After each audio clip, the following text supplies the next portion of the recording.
Dealing with the condition itself is not enough. Dear Mr. Massa, I'm just trying to mind my own business. What's the matter? It's just another day, another black king captured. I'm about to lose my brain, stuck inside this ghetto rapture. I got a lot of smoke. If you want it, you can have it. They want a hat trick, but this is black girl magic. Ain't talking about the kind that'll make you disappear, but I'm talking about the power of the melanin within. Ain't looking for trouble, but I'ma say this one time. I put 2 dupes up if you try to touch mine. We still want justice for Samir and Trayvon. You say you don't see color, but racism ain't blind. They targeting little kids whose skin look just like mine. So I'm paranoid, it's a war zone outside. And I'm a black queen, so if you ask me to step out of my car, you gon' have to snatch me. Cause I ain't going no damn well. Had to spend my whole life living unfair.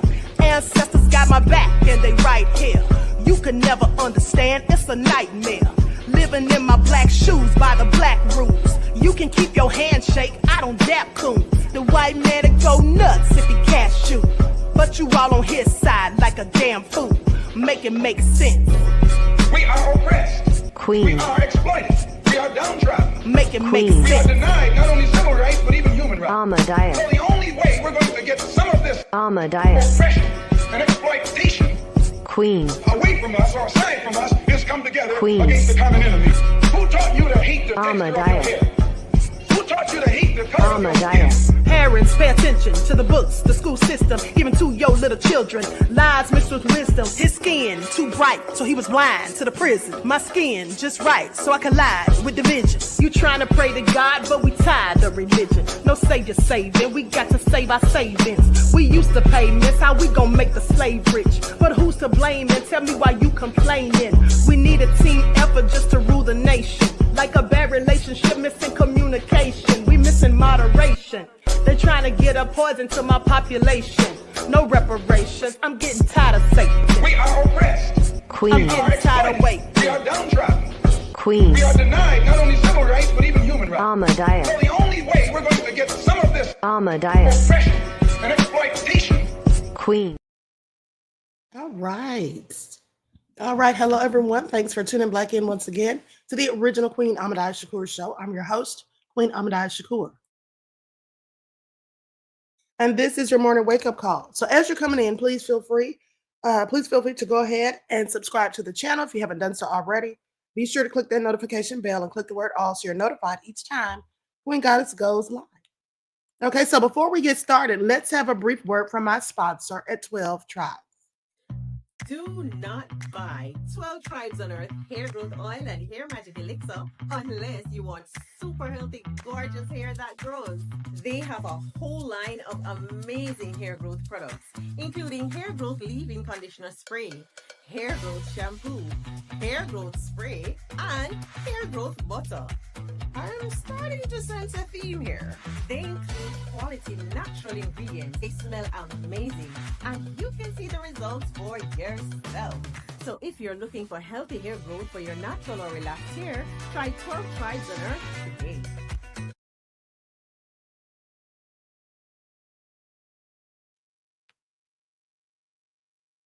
Okay, so don't forget you can purchase 12 Tribes at Etsy.com. Just look for Lisa Crafts, and you can also find it at Walmart.com. Okay, so let's get into it. I am sorry for being late, honey. Y'all know how it is. You all know how it is. Okay, so hello, Claudette. Panther Strikes in the house. Buckhorse DC. Lorraine. All right, KX is here. Above all that drama, political wins. Miss Sheila is in the house. All right, Andrea G from the land. Okay, let's get into it. Everybody, please hit that like button. Thank you in advance. I see you, DJ Big Six. All right. Khalid is in the house. Jeff ATL. All right, let's get into it. Everybody hit that like button. Thank you kindly for your cooperation and your participation. I see you, Andrea. That Crazy Beach Aries is here. Nessa G. All right, so We the People is in the house. Desmond, shout out to my moderators putting in work.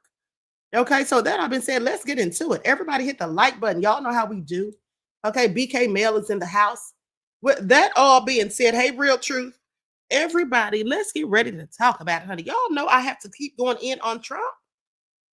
Y'all know I have to keep going in on him. He is doing so many things. Now, I was going to talk about this the other day, but, it was just too much to talk about. It was too much going on.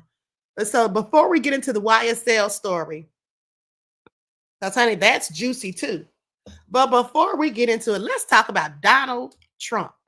Okay, because now Trump is going after the Fed, which is the Federal Reserve. Now, that's no surprise to me because he has said years ago that he wanted to take them out of power. And I did a very thorough breakdown video where I did a PowerPoint and told you all about all of the world leaders, specifically presidents of the United States and even other world leaders who had met their demise shortly after trying to go after the Federal Reserve. Okay, now I'm not saying the Federal Reserve did anything to them. I'm just saying that after they came for the Federal Reserve, yeah, they no longer existed. Okay, so keep that in mind. Okay, so this is definitely a bold move because he's going in on Jerome Powell, who's the chairman for the Federal Reserve. Basically saying he hopes that this man quits. He didn't say anything about firing, but you know, we know how Trump can be, right? So let's talk about it. Like, up, everyone, please like and share. Now, this all could backfire on him. I hope he knows. Trump's Powell attacks show why Fed was designed to be independent. So, three things can simultaneously be true. That it would be reasonable for the Federal Reserve to cut interest rates, but that its headquarters renovation is too expensive, and that the Trump administration's attacks show why central banks are designed to be independent in the first place. Now, here's the big picture. The whole reason the U.S. and other advanced economies grant their central banks a measure of independence is to instill confidence that they won't make policy based on what's most convenient in the near term for elected leaders, such as cutting rates to save the fiscal authorities some cash. Yet, that is exactly the grounds that President Trump has repeatedly invoked as the reason that he believes the Fed should cut rates drastically. Well, here's the thing. I don't think the Fed should even exist. And why are they called the Fed or the Federal Reserve Bank when they have nothing to do with the government? Okay, are y'all listening? Okay, are y'all listening? Now, driving the news, Bloomberg reported on Wednesday that a White House official said Trump is likely to attempt to fire Fed Chair Jerome Powell very soon. Now, CBS reported that Trump circulated the idea to receptive congressional Republicans on Tuesday. Now, here's the state of play. The 3 percentage point rate cut that Trump has called for would put the Fed's policy in ultra-stimulative mode at a moment when unemployment is low, inflation remains elevated, and tariffs threaten a new price surge in the months ahead. So the core of the argument playing out right now and potential litigation, should Trump attempt to fire Powell for cause, is whether the U.S. will stick with its tradition of handing control over the money supply to technocrats as opposed to the president. So between the lines, it's an important new chapter in the nation's long, tumultuous history with central banking. That includes key moments like Andrew Jackson's war with the Second Bank of the United States in the 1830s and the Treasury, Fed Accord of 1951 that delineated the roles of the two institutions in managing government debt.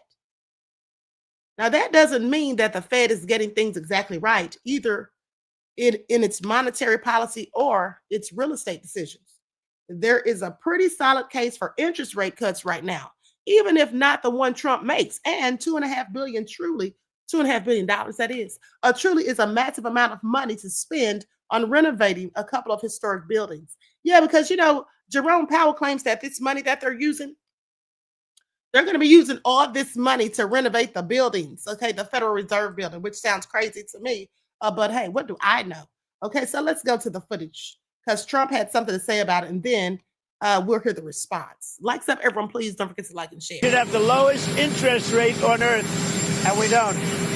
He just refuses to do it, and yet he's spending $2.5 billion rebuilding the Fed, the Federal Reserve building. And I don't know what he knows about building, but you talk about cost overrun. So he got this approved, and he started the work during the Biden administration. And he doesn't look like the kind of a guy, frankly, that wants to spend $2.5 billion. And it's very interesting because out of 71 economists, one person, me, and then one other person, I think from Wharton, got it right, and the others were all wrong in terms of the success of our country this quickly. We have no inflation. We have cash pouring in. It was me and somebody else. Then I can tell you, I don't need 5,000 people working for me behind the scenes like Jerome Powell to tell him what he should say once a month, because they got it wrong. The Fed got it wrong. I call him too late. He's always too late. Every point cost us $360 billion. Think of that. And we should be 3 points. That's almost $1 trillion. Approximately $1 trillion less we should be just with the signing of a piece of paper. So we'll see what happens. I mean, you're telling me he's going to quit. I hope he quits. I don't know that he's going to quit, but he should quit because he's been very bad for the country.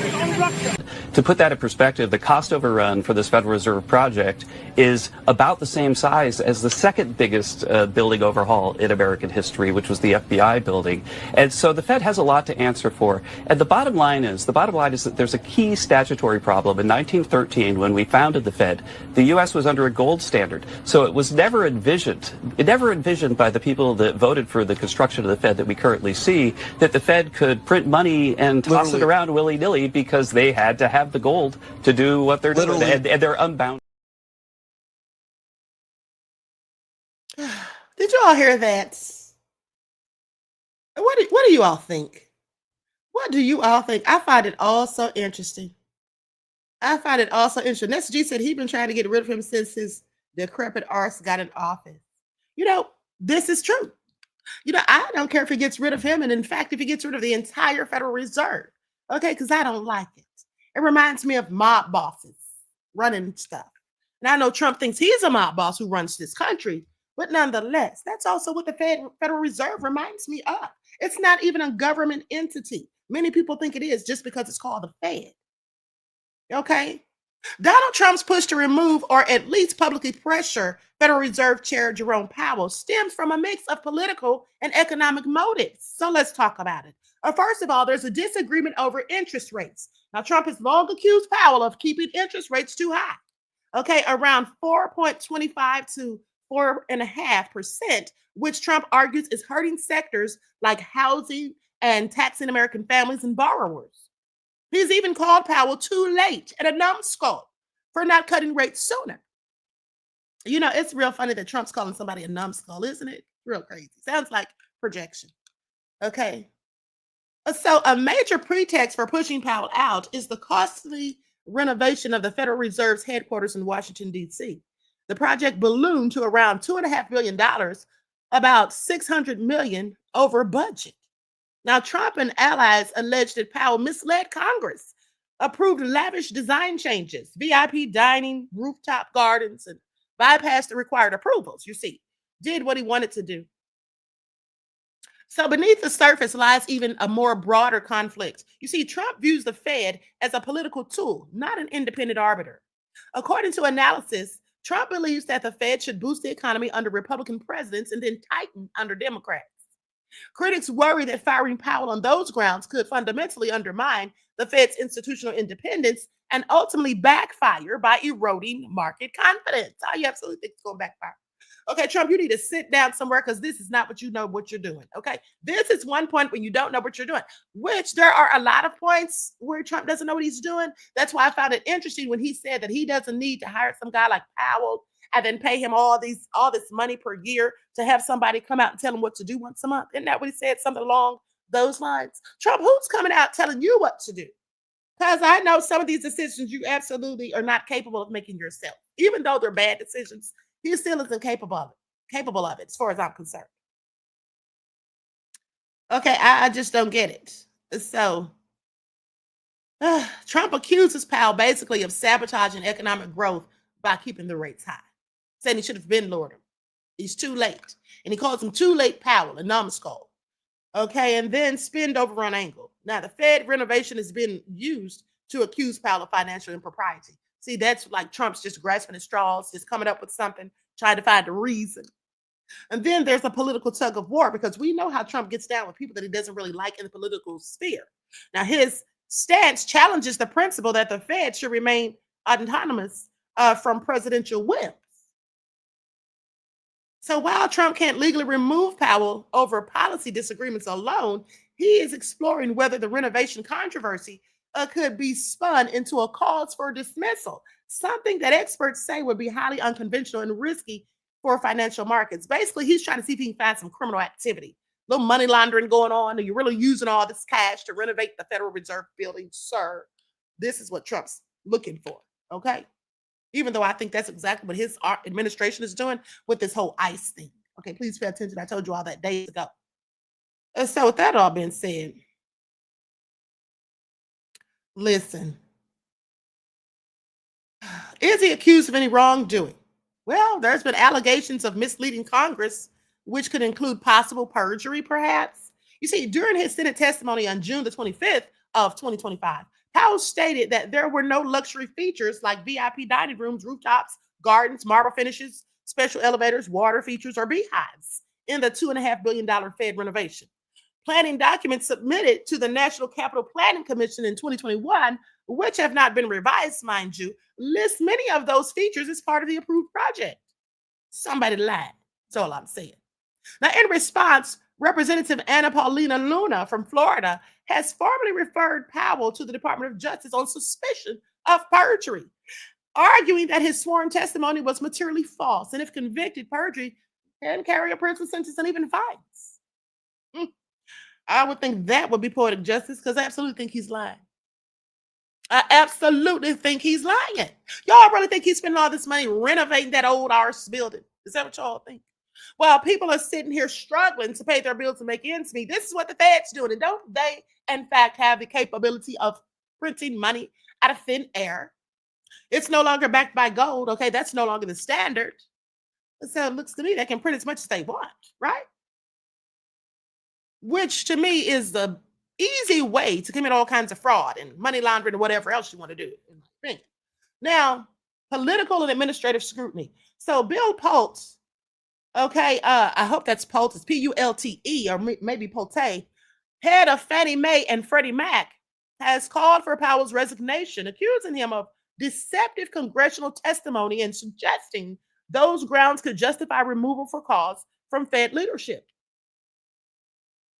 Ross Vaught, Trump's former Office of Management and Budget Director, accused Powell of gross mismanagement of the renovation and possibly violating permitting laws. Though Powell and Fed officials assert the project was approved and overseen appropriately. Well, of course they're going to say that. Why would they not? Nobody is going to tell on themselves when they're committing crimes, except for the people that go on Vlad TV, mind you, and 48 hours. So with that all being said, Powell has strongly denied wrongdoing, stating that no VIP amenities were built and that essential renovations, such as asbestos abatements and structural repairs, justified the cost overruns, which were approved annually by the Fed board. He maintains the project followed oversight procedures since its approval in 2017. So let's get this straight. What's the bottom line here? What are we really getting at? Well, I'm so glad you asked. Basically, in a nutshell, Powell has been accused of conservative lawmakers or by conservative lawmakers and Trump allies of misrepresenting the Fed's renovation plans to Congress and potentially amounting to perjury, okay, which is absolutely illegal. And there's no legal proceedings or charges that have been initiated as of yet. But I think Trump's looking and keep quietly digging, trying to find something to get him out of there on cause. Powell and the Fed maintained that the project was necessary, properly approved, and that those accused luxury features were either removed or never part of the plan. The accusations are part of a broader effort to pressure Powell to cut interest rates and challenge the Fed's independence.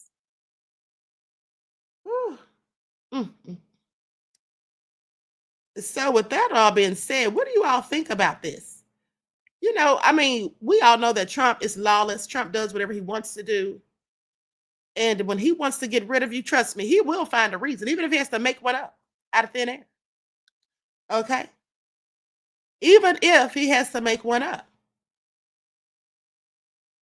So let's talk about how it works, you know, because there are legal thresholds for removing a federal chair, Federal Reserve chair. You don't just get to do whatever you want, even though Trump likely will, because he doesn't get any consequences for his bad behavior. In fact, the Republicans and the Democrats seem to just let him get away with everything, in my opinion. And so does the Supreme Court. Okay. So, because here's the thing, he can't just get rid of this man, or he shouldn't be able to, because the U.S. Federal Reserve Chair, who's currently Jerome Powell, is legally protected from political removal without cause. And so here's how it basically works. Okay, first of all, legal authority and protections. Let's talk about that. The Federal Reserve Act allows the president to remove a Fed board member for cause only, not for political disagreements. Okay? For cause, it's not clearly defined, but traditionally refers to serious misconduct, such as, criminal acts, dereliction of duty, conflicts of interest, or ethical breaches. Now, here's where they can get it. If they can prove that he, in fact, committed perjury, if those items, those luxury amenities, were, in fact, part of the project and it wasn't supposed to be because that wasn't in the initial paperwork or whatever, or they can prove in any way, shape, form, or fashion, even in some other capacity, that he, in fact, lied when he spoke to Congress. That's perjury. And definitely they can get rid of him on that ground. And I think that's what Trump's hoping for. And if he can't get him on that, he's going to look for something until he keeps digging and digging or make something up. That's my opinion. Okay. So policy disagreements like interest rate decisions, which is another thing Trump's been pressuring him about, that doesn't qualify. See, that's just a disagreement. Okay. And see, Trump's in the habit of firing people just for disagreements. So the answer is, can Trump really remove Powell? Well, yes. Okay, only if cause is established. A credible perjury case. If the DOJ prosecutes Powell over allegedly lying to Congress, okay, that's a good way to get rid of him. Proven misconduct or abuse of office during the renovation project. All right. So anyway, there's that. So what do you all think? I think Trump is a whole hot mess. That's what I think. Okay. Now, the Fed's renovation, fueled by overhauling its historic 1935 headquarters building on the National Mall and a second historic building next door with a tunnel connecting the two, really is costing a lot of money, ultimately borne by taxpayers. Why would they need a tunnel connecting them to the building next door? Y'all hear this? Do y'all hear this? Why would they need a tunnel connecting them to the building next door? It's given trafficking. Now, I'm not saying that's what they're doing, but that's what I always think of first when I hear about tunnels. Okay, but it's also the cause that the Federal Reserve Act gives the Board of Governors independent authority over its real estate precisely to insulate it from political pressure. And the Trump administration has left little doubt that the president's discontent over rates is driving the new scrutiny of the project. So what they're really saying is that if the Fed were to lower interest rates this month to 1% even, White House officials would stop talking about beehives and fancy elevators. This is what Sarah Binder, who's a political scientist at George Washington University, who also studied Fed governance. This is what she said. And if Trump attempts to remove Powell from his job for cause before his term expires 10 months from now, it would set up a legal battle like none you've ever seen, I'm sure. Very likely ended up before the Supreme Court with long-term consequences for how the U.S. economic policy is run. So bottom line is, how far will the court be willing to go to insulate the Fed if Powell were charged with neglect of duty? This all remains to be seen. Okay, I just want you all to pay attention. At the end of the day, like I said, I don't care if he gets rid of this man or not. I just wish they could get rid of the whole darn Federal Reserve. That's my opinion. Okay, all these people that went against it, they turned up deceased, though. I will say that. Lincoln and almost 2 members of his chair. Okay? One of them was stabbed. I think another was poisoned or something like that. Did y'all even know that? If you watch that video that I did, you do. But other than that, you probably never even heard about that story, okay? I mean, presidents turned up poisoned. They're not just always shot. Sometimes they've actually been poisoned, okay? But it all traced back to the Federal Reserve from my research. I want y'all to pay attention. So Trump going to war with the Federal Reserve, listen, that's on him if he thinks he can do what he has to do, because he's really trying to sway them at this point. All right, that's what he's trying to do. Hold on, beloveds. Let me go to this video report. Likes up, everyone, please. Like and share. Thank you in advance.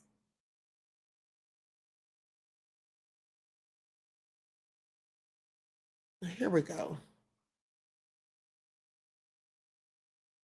Trump has a whole lot going on.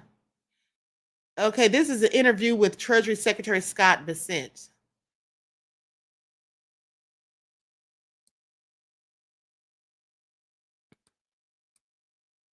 Okay, here we go. Potentially make money by pairing.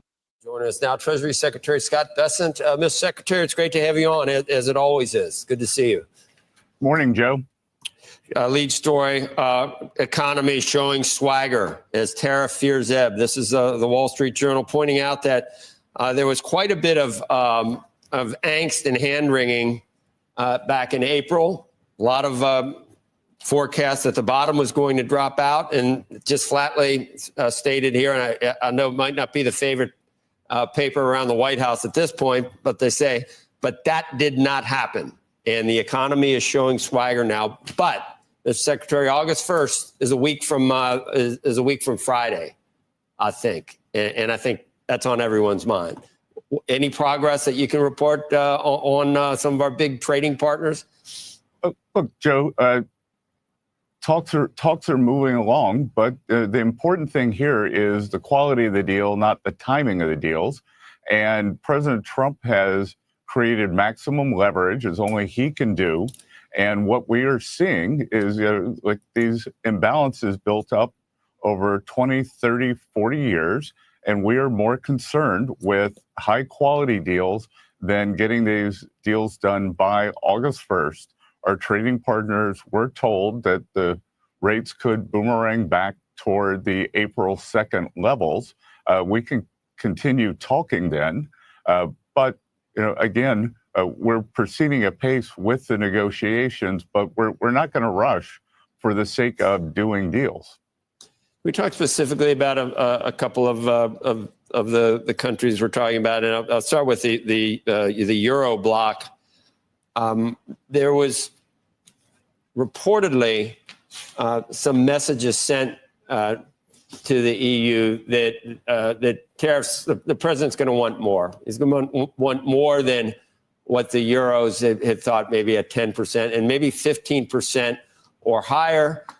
There's word that they are preparing to retaliate or taking some tough action. But then Commerce Secretary Lutnick yesterday said he still thinks that there's room to maneuver and that there will be a deal. What are you feeling? 50% likely that there will be? I know you don't want to necessarily show the United States as him, but do you expect the deal to be done before August 1st with Euros, or could it get ugly? Well, Joe, it doesn't have to get ugly. It's the nature of a negotiation. There's a lot of back and forth, but I will tell you, as I'm not an economist, I'm an economic historian, and that the nature of deals like this is that we are the deficit country, so the surplus country will always feel it more. We have a gigantic trade deficit with the EU, and so with the level of tariffs, it will affect them more. So I would imagine that they would want to negotiate faster. They got out of the blocks in a slow pace. They've become more engaged. But as I've said many times, it's 27 different countries, and then you have the EU sitting up on top. So you have this national organization negotiating, and I do think that some of the underlying national governments are frustrated by the pace. But again, it's an EU negotiation, not a country-by-country negotiation. Trying to handicap Japan, too, after the election over the weekend, this Secretary. On the one hand, some people thought that he was the gentleman that has less, power at this point, that he was a sort of a difficult person to deal with. I thought that might make it more likely that a deal could be done with Japan.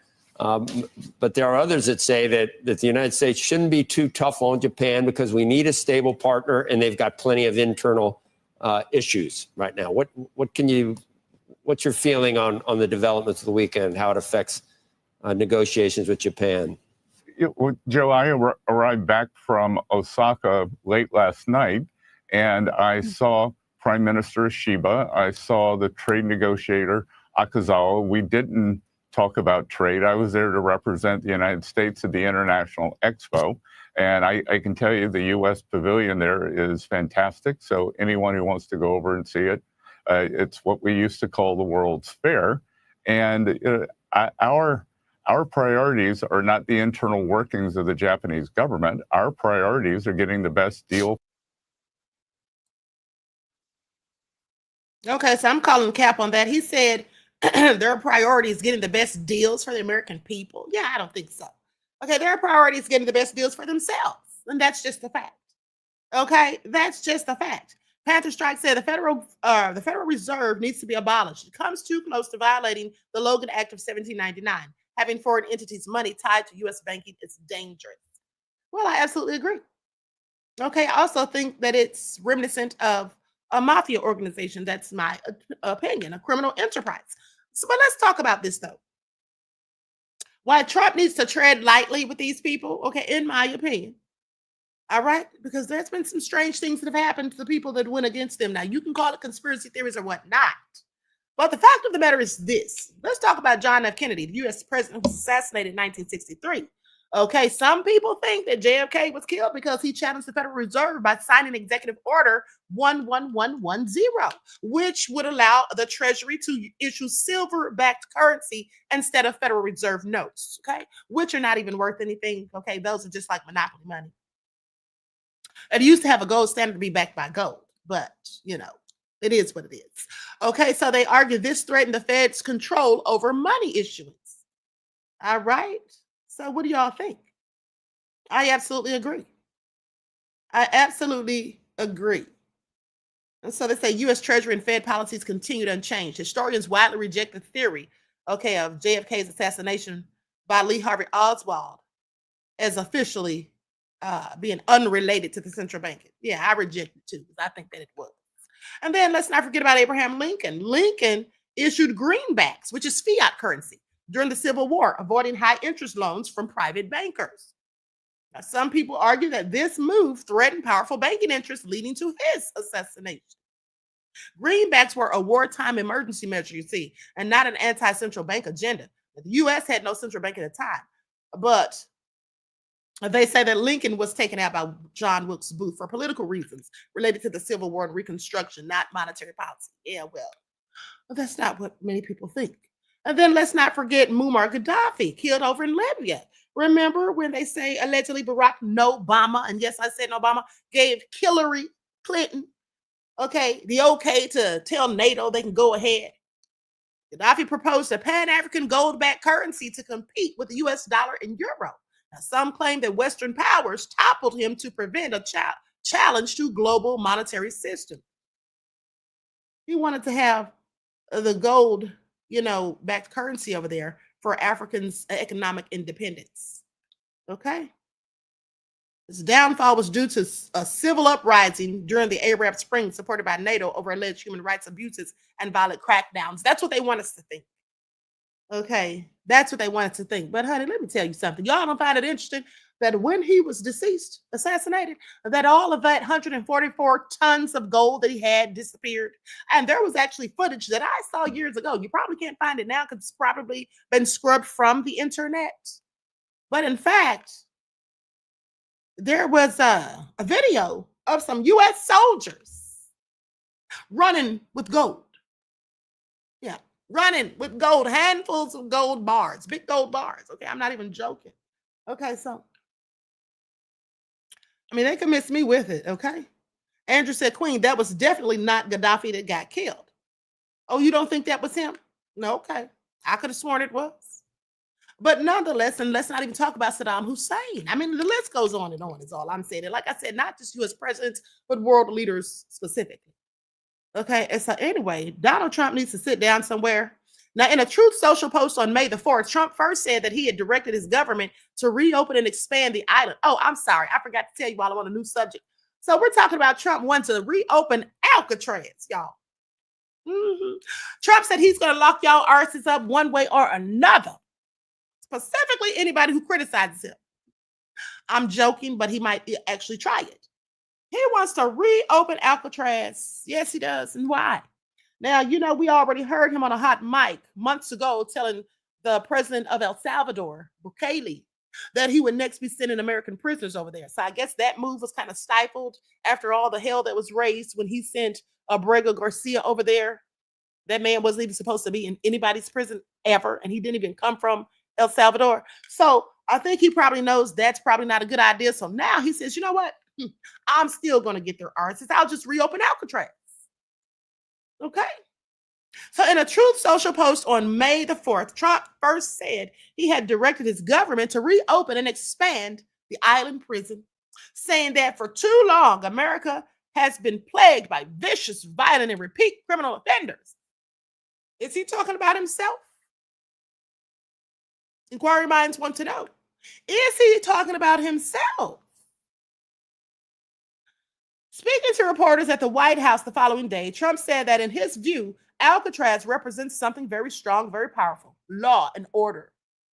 It's funny that he's always talking about law and order when he is such a person who basically, thinks he's above the law, who violates the law, who is in fact a man of lawlessness like they speak of in the Bible. Okay? He says, we need law and order in this country. Well, if we had it, you wouldn't be sitting in the White House. That's for damn sure. So I'm going to have to agree with you on that. We do need law and order, but we need the law and order to be divvied out equally. Okay? For everybody to get their just due, not for people who look like me to get the brunt of it and all the nefarious sentences and charges, while people who look like Trump get slaps on the wrist and walk away scot-free when they commit nefarious crimes. Okay? Please pay attention. Now, with that all being said, he said, we need law and order in this country. So we're going to look at it. Some of the people up here are going to be working very hard on that. Now, while he said he finds the idea interesting, Trump also acknowledged that the prison is currently a big hole that is rusting and rotting.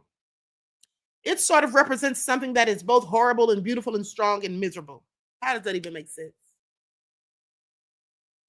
Trump's border czar, Tom Homan, also told reporters that Alcatraz could be an option for significant public safety threats and national security threats. Let's talk about that for a second. For who? Significant public safety threats and national security threats. Now, the national security threats might be people coming here from foreign lands. I think that he would use that to try to put that on them. But significant public safety threats, you know what that could be? That could be people who look like me going to a protest for social injustice. You know how Trump loves to call in the National Guard, send in the military. Let's not forget how Kamala and Biden signed that executive order. What was it? SB 5240. I can't remember, but the one they signed saying that the National Guard or the military can come boots on the ground. And if they have to blast us for being out of control because there's civil unrest, they could do so. So when they say significant public safety, I think they could use that. And I think that they would use it if they felt a need to come and round up a bunch of people who look like me and throw us in the slammer for whatever reason. I mean, I don't put anything past Trump is all I'm trying to tell you. Okay, he said it should be on the table because we know he's not coming to get people who look like him. He already let go those insurrectionists, those domestic terrorists who invaded the Capitol on January the 6th, did he not? Now, while Bondi and Burgum made no public remarks during the visit on July the 17th, White House Press Secretary Carolyn Leavitt said that you'll hear more from them in the future. Leavitt added that if Alcatraz is reopened, it would be under the purview of the Bureau of Prisons, which falls under the Justice Department, and that the Secretary of the Interior would play a big role. I bet they would. And Trump would play an even bigger role because he wants to run everything in this darn country. Okay, the courthouses, okay, the jails, the prisons. Okay, the Social Security Administration office. He wants to run everything.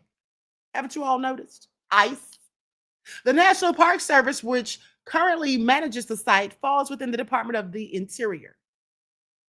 Now, soon after Trump's comments made news around the world, Justice Department spokesman Chad Gilmartin said in a statement that BOP, which is Bureau of Prisons, is working towards rebuilding and opening Alcatraz to serve as a symbol of law and order.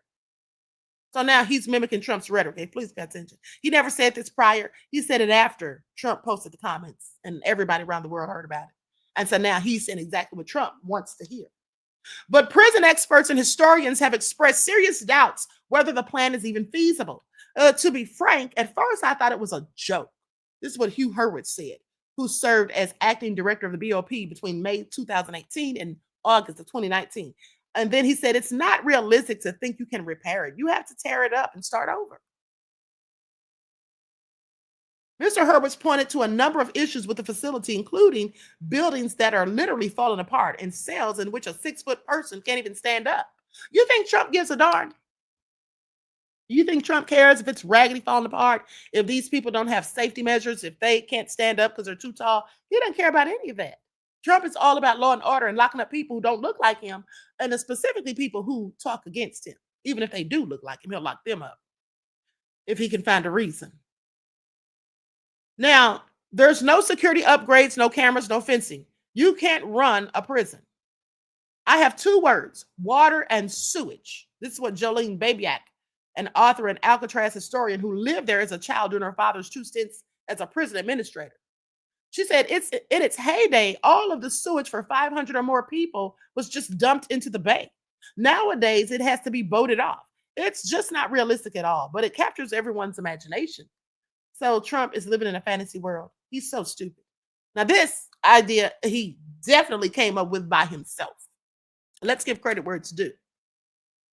When the facility closed in 1963, the BOP said it was nearly 3 times more expensive to operate Alcatraz than any other federal prison, the per capita cost being $10 and $13 per inmate compared to between $3 and $5 at other facilities.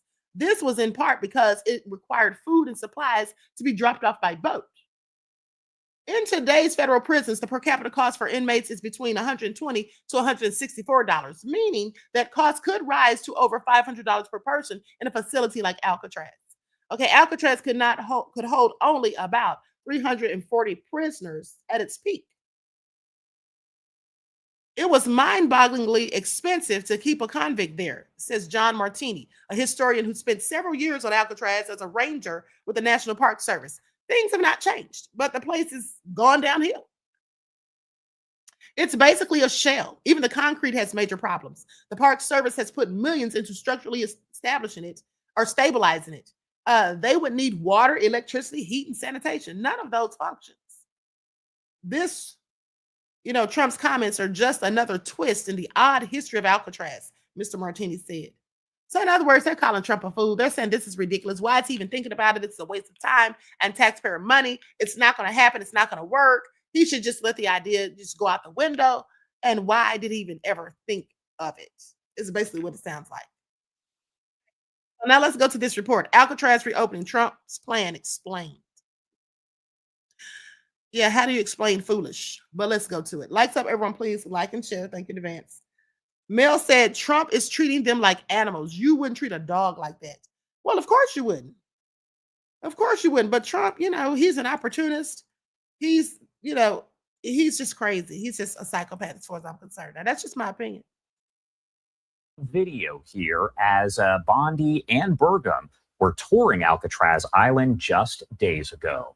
A lot to discuss here about the significance of this and what the future holds. So I do want to bring in Hugh Hurwitz, former acting director of the Federal Bureau of Prisons, to discuss it a little bit further. Hugh, thank you so much for taking the time to join us today.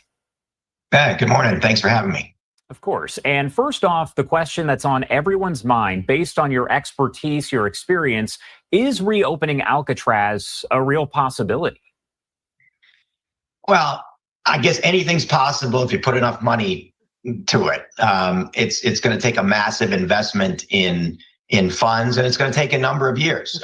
As you probably saw in the video there, the building is not in any kind of shape to be housing any people. There's no budget for this right now. And it's going to take a lot of money to do it, probably in the neighborhood of I think between $500 and $1 million and $1 billion, although I've seen reports citing some administration officials saying it could cost as much as $2 billion. So it's going to take a lot of money to do this. But yeah, if money's no object, then sure, it can probably be done. Kind of going a little bit deeper into that here, what are maybe some of the logistical obstacles and maybe even legal obstacles that would have to be overcome? Sure. Well, I mean, logistically, it's going to take a huge effort. The walls, the ceilings are moldy. They're falling down, if they even still exist. The building is not going to be, I don't think, is even repairable. They're going to pretty much have to tear it down and then rebuild and put a new building or new buildings there. So remember what that means. I mean, you're on an island.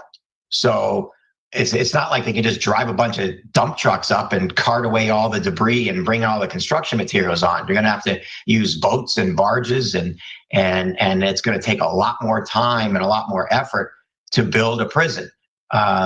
Even if they try to renovate what's there, besides the fact that it's literally falling down, there's no modern security, there's no cameras. So all of that needs to be put in place, along with pretty much replacing the entire guts of all of these buildings. So that in itself is going to be a huge effort.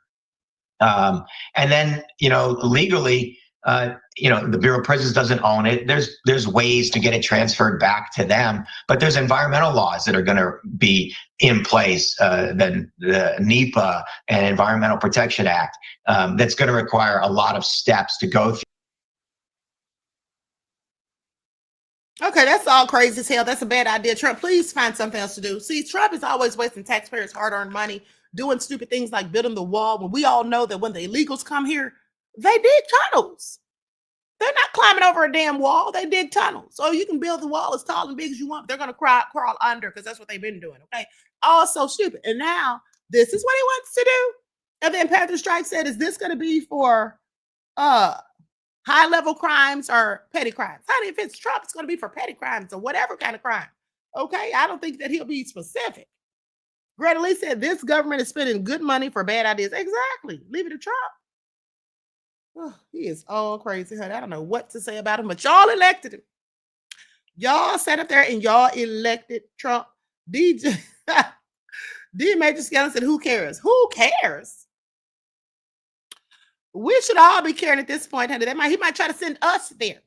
Okay? He might try to send us there, beloved. We could all get hit with the RICOs. Please pay attention. Lord have mercy. Speaking of RICOs, listen, let me tell y'all something. What's that basketball player's name? Y'all know DeAndre Russell. Y'all know that man might be getting hit with a S trafficking suit. Because I was just seeing something very interesting about him. So some lady that he's been cheating on his white wife with, and she's black. You can tell by her voice. This lady, I don't know why she did it. Did he tick her off or whatever? I don't know. But she supposedly saved text messages about him. She saved text messages about that man and telling all the business. It says, can I send the $1,700 for the flight? This is what he asked her. She says, yes, whenever you're ready, love. Y'all see where this is going? The Mann Act violation. I think it's your phone. I don't know. This is what she says, because he's telling her it's a limit. So I sent 1,500. So whatever he's trying to send, there's a limit. And he said he only sent 1,500 instead of the 1,700. That sounds like Zelle, or it's a Venmo. Doesn't Zelle have a limit? Anyway, nonetheless. And then he says, money good, okay? She says, I got it, love, and you made it. Heading to the airport rushing, but I don't use Apple Pay and shit. That's what he said. I just want y'all to pay attention, because this is all. Why did she save these receipts? Why did she say, Panther Strike says, Zelle Queen, thank you, beloved. Why did she save these receipts, y'all? Please pay attention. Somebody's going down for the count. Y'all know who I'm talking about. For those of you who don't, let me pull this man up, honey, because this is all a hot mess. Okay, this is all a hot mess. D'Angelo Russell, honey, what have you done? Honey, as soon as little Miss Becky finds out, if she hasn't already, ooh, honey, it's going to be bad for him. It's going to be bad for him. He got a whole wife and kids, doesn't he? Yep. Mm-hmm. Yeah, this ain't going to work out too good for him, y'all. This ain't going to work out too good for him, honey. Becky about to take all his cash. As she should. You got her lying and cheating, honey. I'll take her for every corny ad. Please pay attention. And then you got the nerve to be out here lying and cheating, making me look bad. Got your little old side piece out here releasing text messages, honey. This is all crazy. Ooh, I'm so glad I don't have to be in the dating game, honey. This is all a hot mess. Okay, this is all a hot mess. I'm just up here gossiping. This don't have nothing to do with what I'm on here talking about, y'all. We're supposed to be talking about YSL, and here I am, gossiping. being messy. Well, you know, gotta do what you gotta do. D Major Scaling Up says, I was saying who cares why he would want to open it up. It should not open as a prison again, period. They can't even get the alligator, right? D Major Scaling, thank you, beloved, for clarifying that. Okay. Because I was like, what the hell are you talking about? Who cares? We should care. Okay, thank you, beloved, for clarifying. Okay, and thank you for contributing to the channel. Peace, love, and blessings, honey. This is all messy. Look at these nosy ass royals in here talking about I'm here for all of it, above all that drama. And you're a moderator, no less. And let me tell y'all something. Now, you guys know that I sometimes go back and read these comments after the live. And I get a kick of some of the stuff y'all put in the chat, all Son of Ferrets. But yesterday, my moderators were just on a roll, honey. Okay, they were absolutely being the ferrets in the chat. I was laughing, honey. When I was doing that story about Cassie being a liar who lied, oh, the comments were hilarious. But anyway, thank you, D Major Scaling, for your contribution to the channel, beloved. Peace, love, and blessings. So y'all messy and y'all want me to keep going? Okay, well, this is what the people want. Here's him right here. For those of you who don't know who he is, look at him. Got a wife and beautiful kids, honey, but you're out here cheating and lying, honey. Okay?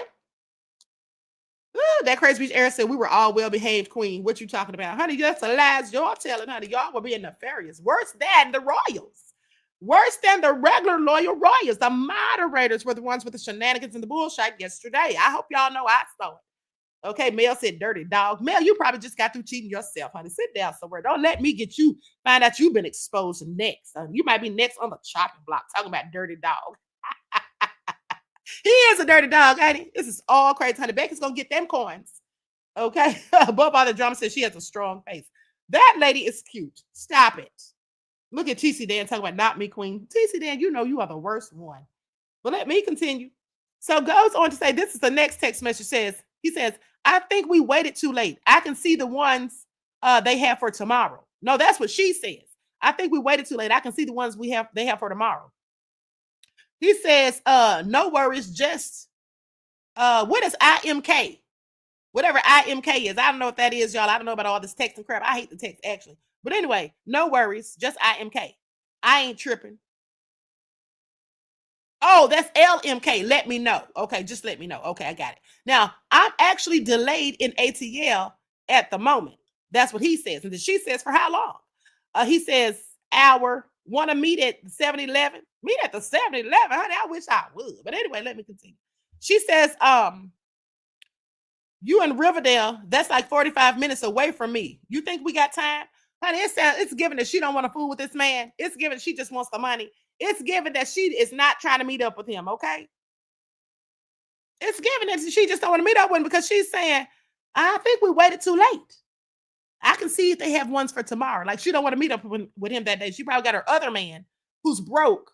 And then she's using him just to get money and coins for her and her other man. Because she knows he's married and got kids. But anyway, that's just my opinion. Now, she said, you think we got time? Like you're a whole 45 minutes away in Riverdale? Right, you got time for all that. Is what it sounds like. You with the shits. I love it. That's what he said. If you can do it, you gonna do it. Don't ever change. Don't ever change. It's given that pretty soon he's gonna be singing that song to his wife. Don't leave. Don't go, girl. Don't take your love from me. That's what it sounds like he's gonna be singing real soon. So anyway, let me go to the next one. Now that's the last one, I think. And then I don't know how long this has been going on.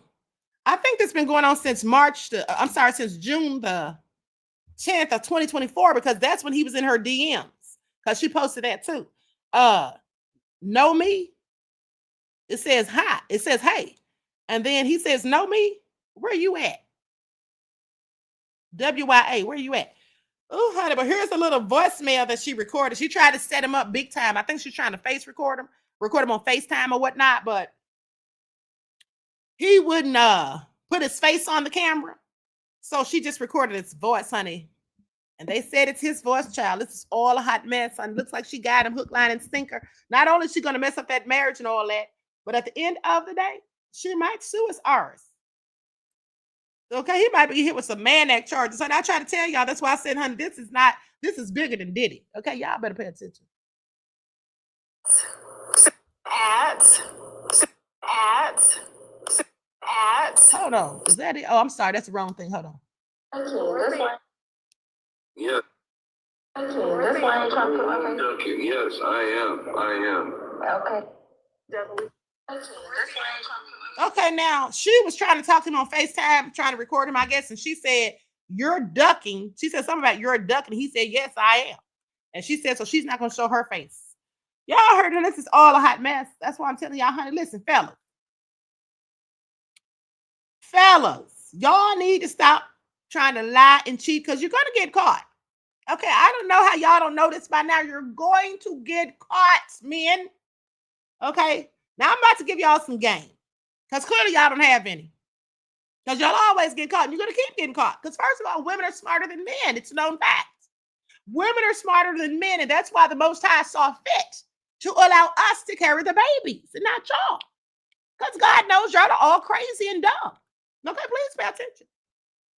I mean, y'all only know as much as we teach you. Okay? Y'all only know as much as we teach you. Y'all just not that smart. That's why you get caught every time. You know, inside of every woman lies within a private investigator. Women conduct very thorough private investigator work.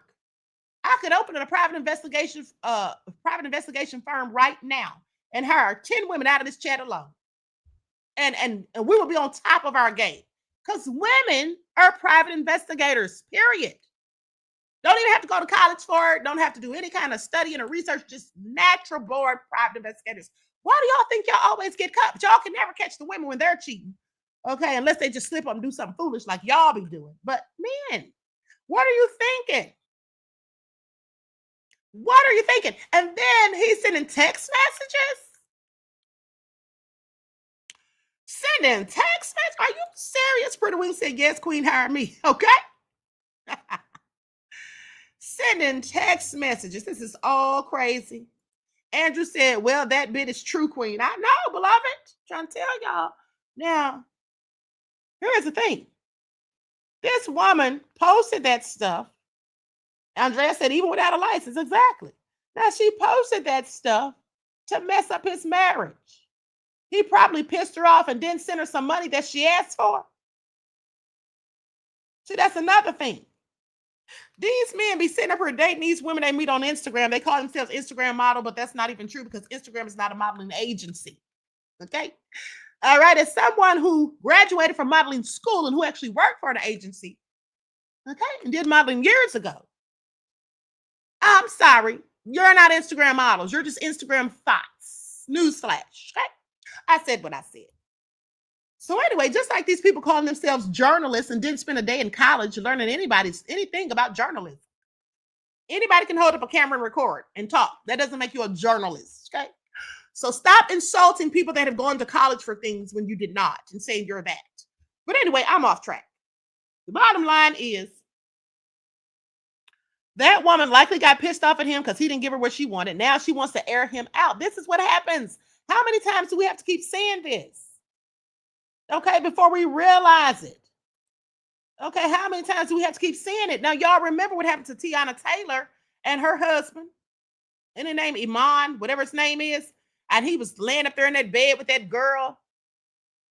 And she had his necklace on and all that. And she's recording him while he's not even paying attention.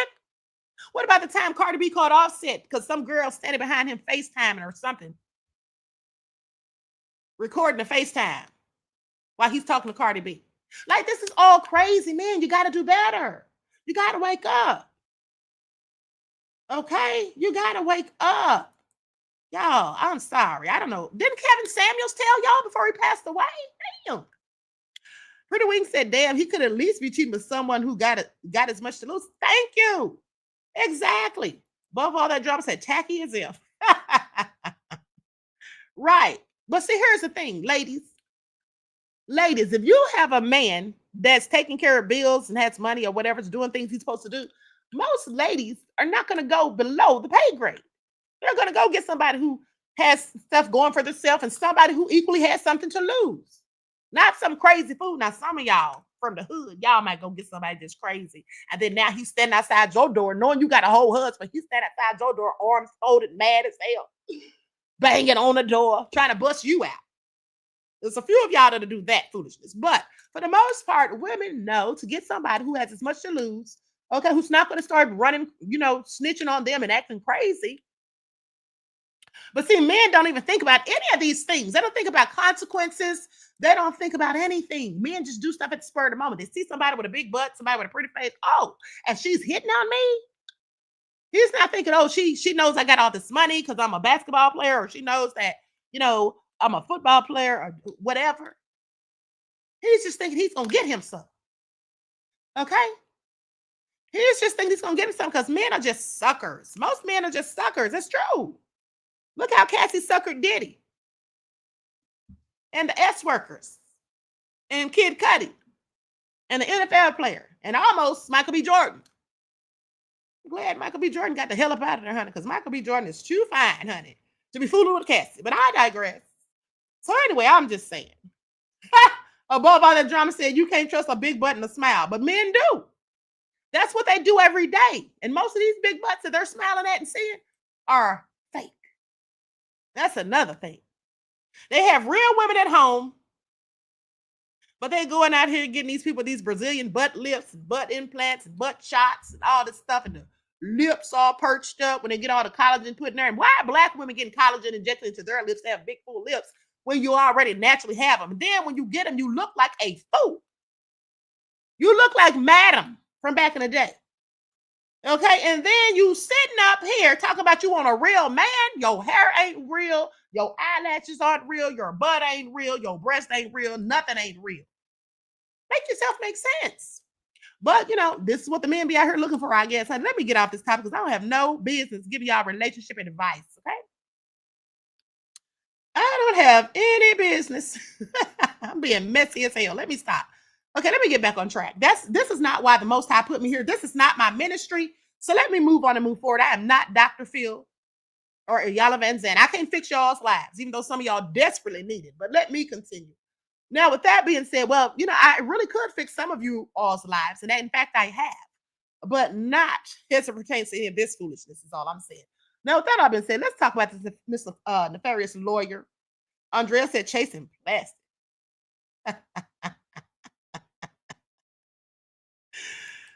Pretty Wing said, I'm still here for it, Queen. Y'all are so messy.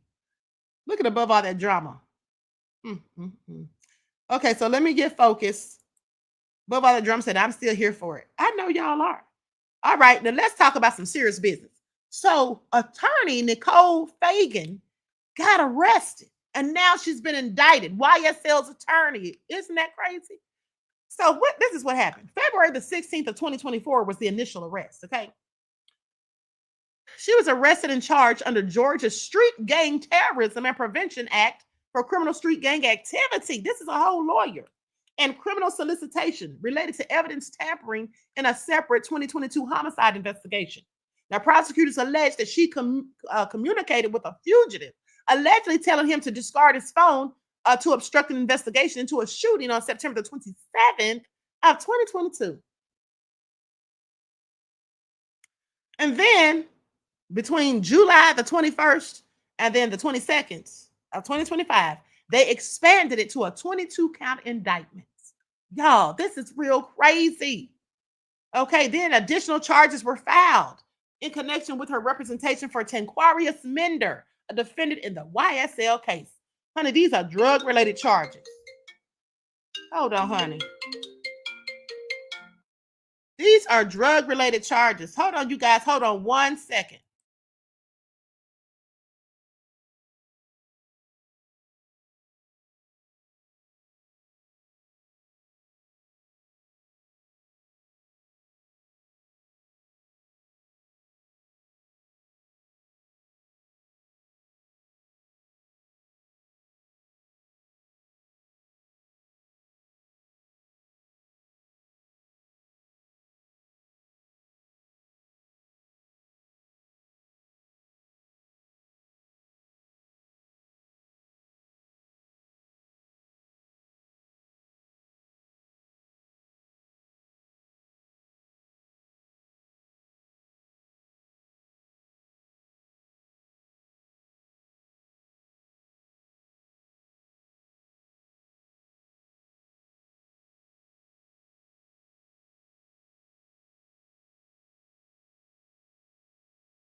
Okay, y'all, I'm sorry, honey. I'm sorry. Okay, please pay attention. I'm sorry. Now, with that all being said, let me continue. Look at Tisa Dan said Queen knows her lane. I know that's right, honey. But let's continue. Now, with that all being said, here's the thing. As I was saying, these are drug-related charges. Or I should have said rug, but too late now. Trafficking meth into Fulton County Jail. Possession with intent to distribute a Schedule II controlled substance, basically oxycodone. Okay, oxycodone. Possession of Mary Jane under 1 ounce. Contraband smuggling, multiple counts. Okay, supplying Mender with meth, oxycodone, Mary Jane, at least $1,000 in cash, and Apple AirPods. She must have had a relationship or something going on with this fool, because this is crazy. Conspiracy and contraband delivery. Now, she and associate Brittany Parks are charged with coordinating the smuggling operation. And then recruitment for street gang, accused of soliciting a gang member to commit evidence tampering in connection with the homicide probe. Criminal solicitation, encouraging a gang-affiliated individual to destroy or hide evidence. The phone allegedly obstructing justice. Now, no court date has been announced yet as of July the 25th of the indictment. Okay, the 21st, I think, was the indictment. So it's no court date announced yet. Bond status initially released at a $40,000 bond following the February 2024 arrest. And now her attorney, Drew Feinling, labeled the charges a travesty, asserting that Fagan was a zealous advocate acting within the scope of her duties and pledging to fight the allegations. She remains in good standing so far with the Georgia State Bar with no prior disciplinary actions. Now, if this is all true, honey, this can be real bad. So in short, bottom line is Nicole Fagan now faces serious felony allegations of recovering rug trafficking, contraband smuggling, gang recruitment, and evidence tampering across 2 different cases. One involving YSL, jail contraband, and the other tied to obstructing a homicide probe. These are serious allegations. She's awaiting further proceedings. And these are not just allegations, these are charges. Okay, this is all crazy, honey. I want y'all to pay attention. Now, this is a whole lawyer. This is her right here in the middle. Okay, looking all sweet and innocent, honey, but don't let her fool you, baby. Don't let her fool you. Okay, so what do you all think about this? Now, hold on. And they say that a phone call is at the center of the case, at the heart of the indictment. They must have her on. Ooh, honey, this is not going to work out good. I'm about to share my screen so we can listen to this. I haven't listened to any of this yet. Okay, hold on. News exclusive right now. We've obtained a recording alleged to be an attorney telling a wanted man how to dispose of evidence. That attorney is now facing charges. Channel 2 investigative reporter Mark Winnie live now at the Fulton County Courthouse. And Mark, that recording appears to be key evidence in this case. Yeah, after we learned of the indictment of Nicole Fagan, we began digging into other documents, and we found out about the apparent existence of a recorded conversation. We made an open records request for it.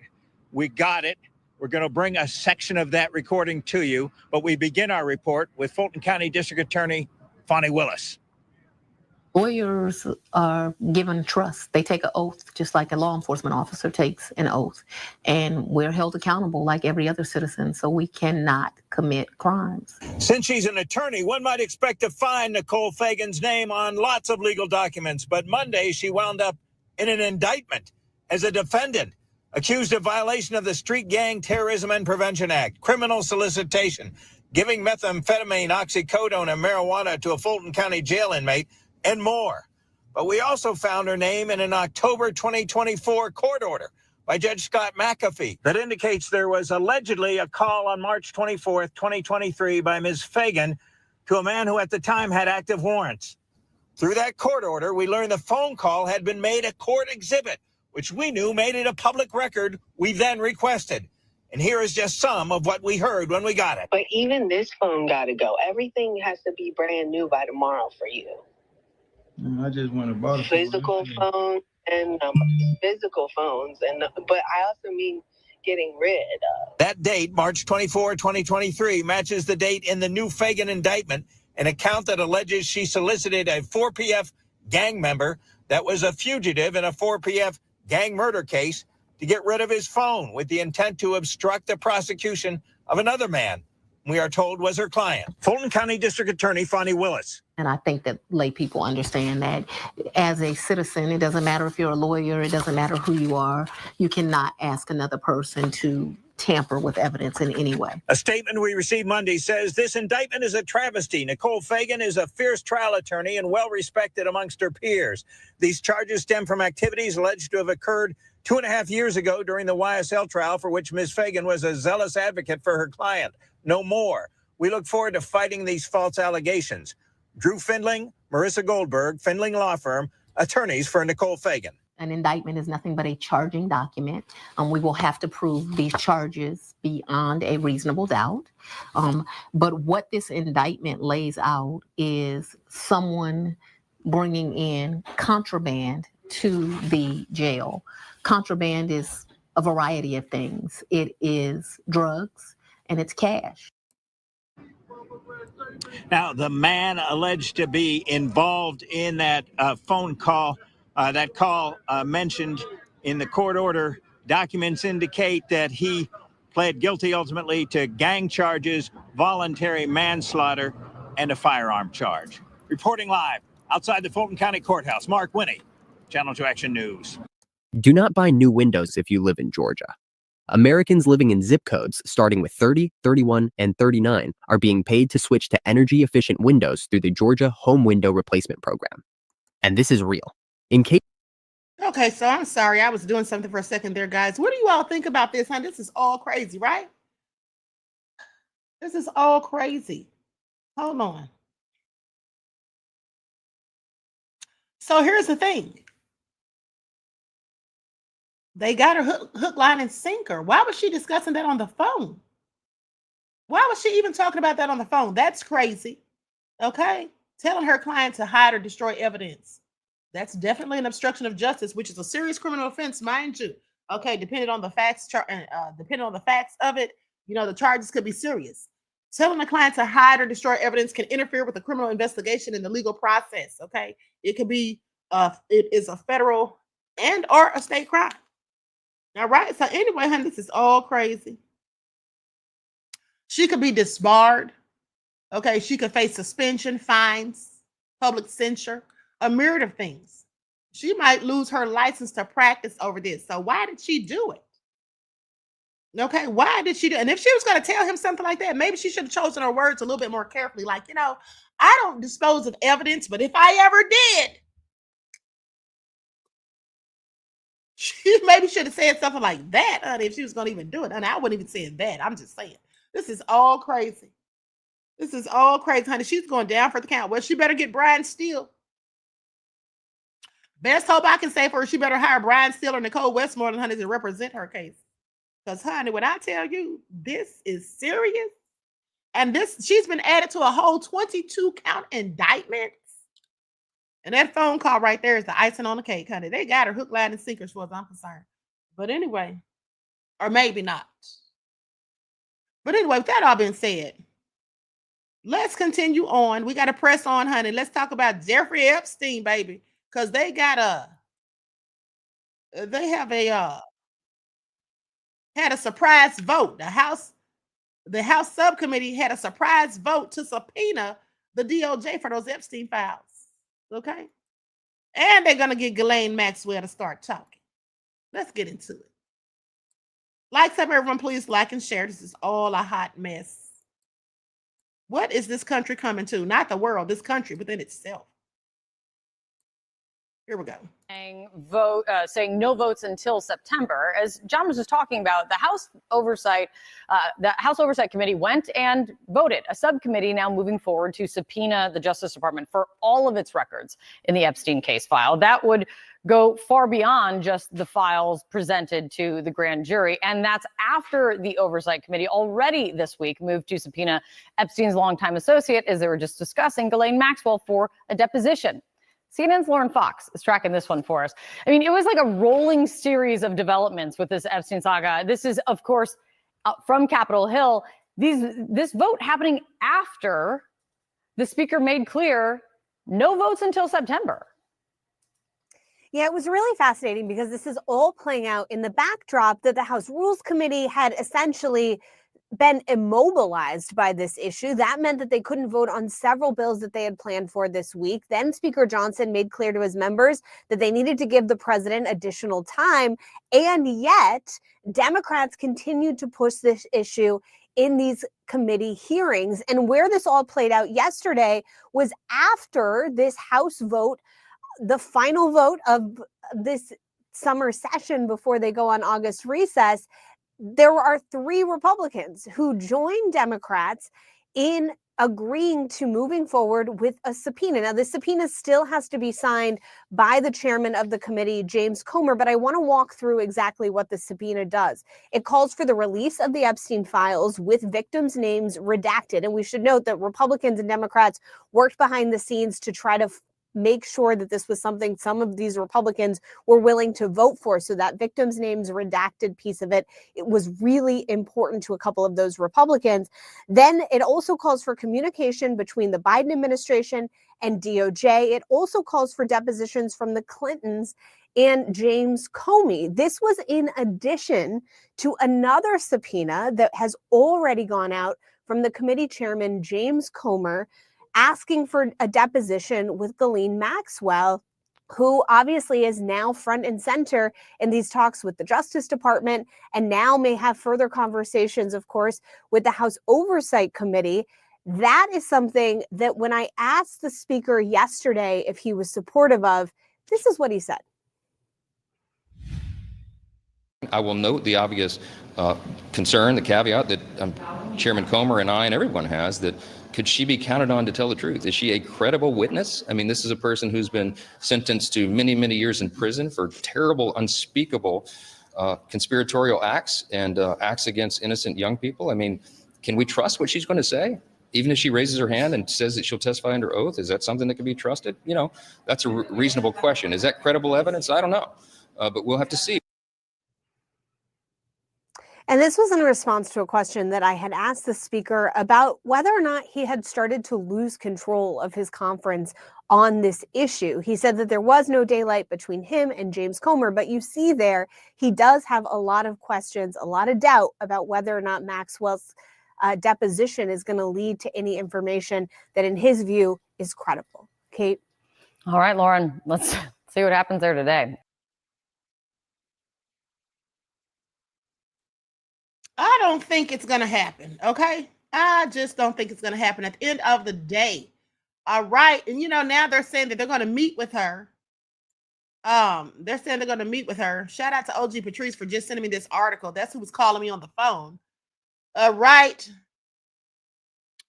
Anyway, I was already going to talk about this because I have some information. Well, that video, and I have another video where they're going in on Trump about this whole conspiracy. But I did not know they had already decided that they're actually going to meet with her as of today. This just came out like 40 minutes ago. So Deputy Attorney General Todd Blanche plans to meet with convicted S-trafficker Ghislaine Maxwell on July the 24th. That's today. To find out what more she can say about her dealings with disgraced financier Jeffrey Epstein. Now, CNN, ABC, and NBC News reported the expected meeting with a former British socialite who's serving a 20-year prison sentence for trafficking a minor to Epstein for S abuse. News of the meeting date comes as President Trump continues to try and contain the growing backlash over the Epstein saga and his administration's recent decision not to release Epstein investigative files in the custody of the DOJ. Now, DOJ officials did not immediately respond to a request for comment. I bet they didn't. So the meeting comes as many Trump supporters, Democratic lawmakers, and even some Republicans demand the release of more information about the accused S-trafficker who died in prison in 2019 while awaiting trial on S-trafficking charges. Maxwell is also reportedly set to meet on August 11th with congressional lawmakers after the House Oversight Committee subpoenaed her on July the 23rd. Now, in a social media post Tuesday, Blanche, who is Trump's former personal defense attorney, said that if Ghislaine Maxwell has information about anyone who has committed crimes against victims, the FBI and the DOJ will hear what she has to say. First of all, this is a nothing burger. Don't y'all get excited. Please don't do it. If this woman had any information, wouldn't she have given it at trial? Wouldn't she have given it? Wouldn't it have been exposed during trial? I just have several questions. Is this woman going to tell us anything that we don't already know? I don't think so. Okay, because she doesn't want to turn up like Jeffrey Epstein. And she also wants Trump to give her a pardon. And since we know that more likely than not, Trump's name's on that list, you think she's really going to give us anything? I don't think so. I don't think so. This woman just said that she was hoping Trump would bail her out. Okay. Was hoping that Trump would bail her out. Now, let me go to this video that OG Patrice also sent me. Shout out to OG Patrice again. This is a video of Epstein. It's like a 34-second clip. It's not long at all, but mind you, shout out to the Midas Touch. That's who it came from. And I'm going to put an overlay on here because I do not have permission to use their video. Shout out to them because they kick their foot on Trump's neck. Okay, that's what they do. Keep their foot on Trump's neck. Let me add a little music too, honey, just to make sure. I don't want no smoke.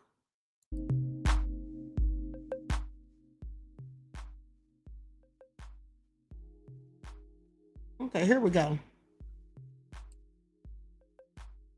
Have you ever had a personal relationship with Donald Trump? What do you mean by personal relationships? Have you socialized with him? Yes, sir. Yes? Yes, sir. Have you ever socialized with Donald Trump in the presence of females under the age of 18?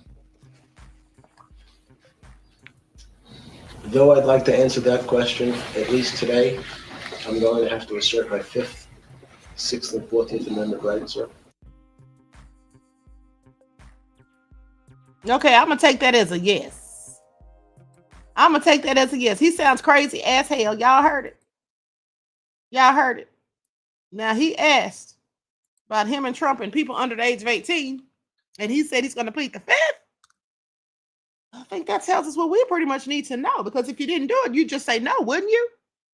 He reminds me of R. Kelly. When R. Kelly was doing that interview with Gayle King. No, not Gayle King. I'm sorry. This was years prior. When R. Kelly was doing that BET interview, who was interviewing him? Was that Teray? I can't remember, but whoever was interviewing him asked him, did he like young girls? And he said, how young we talking? Ah, fool, just say no. He said, how young we talking? Clearly sounded like a whole predator when he said that, honey. It was a rap then. I'm like, R. Kelly, you up out of here, boo. You are up out of here. All nefarious. Oh, G. Patrice said, yep, that was Torrey. Speaking of Torrey, did y'all see me harassing Torrey when I was down there at Diddy's trial? Did y'all see me going in on Torrey? I had no business. I actually like Torrey. I was just messing with him, honestly. Okay, so anyway, with that all being said, honey, let me get up out of here. Everyone, please like and share. Let me tell you one more thing. Nah, that's okay. I'm going to do this as a whole separate video, honey. This is a whole separate video. I'm going to do a whole upload about this because I find it all so nefarious. And so, with that being said, Nubian Cutie says, how does Trump feel? How does Trump feel some comfort lying? He said he didn't even know the man. I know, right? I mean, you know he be lying.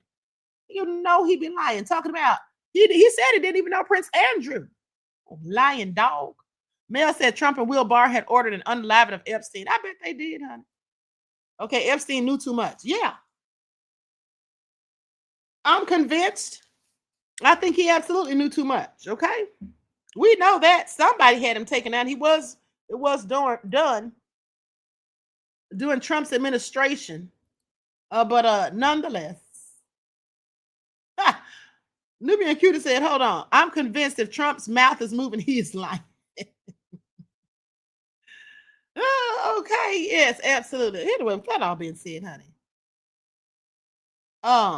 OG Tree said Jay-Z said the same thing about Diddy. We ain't friends. Yeah, he did say that. Wonder what he's gonna say now when Diddy gets out. What you gonna say now, Jay-Z? Jigga man. Okay. So anyway, Miss AP said a bunch of Pinocchios. I know that's right. TC Dan said, please don't conclude, Queen. Y'all just want to keep me on here like I don't have ish else to do. Let me see what I can conjure up for y'all. Not conjure up. Hold on. I actually had something I wanted to show you all. Hold on. Let me see where it is. I might go on to tell y'all about this. I don't know. Hold on.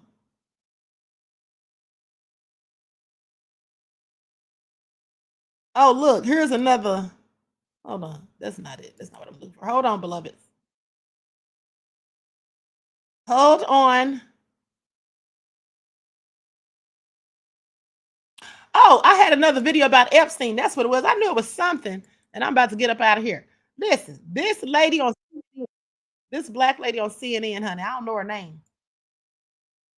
But she said, I think it's Abby Phillips. Yeah, that is her name. CNN's Abby Phillips.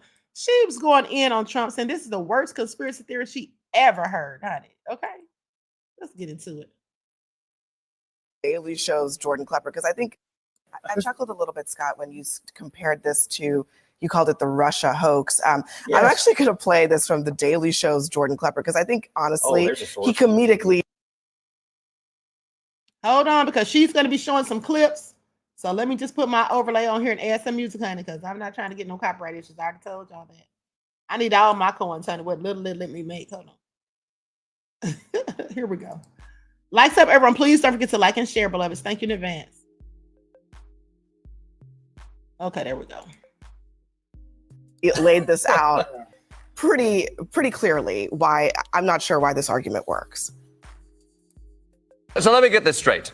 According to Trump, all the top Democrats got together and said, let's create some fake files that destroy Trump's political career. They don't ever use them. They let Trump get elected, don't use them. Let Trump get elected again, still don't use them. And then once he's the president, hope he releases the files without ever looking at them. Frankly.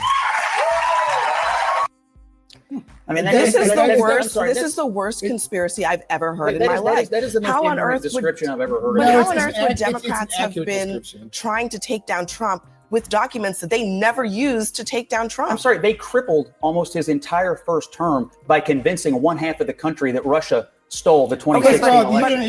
And Democrats still have it at all. Where is the Democrat conspiracy on this issue? Thank you. So here's the deal.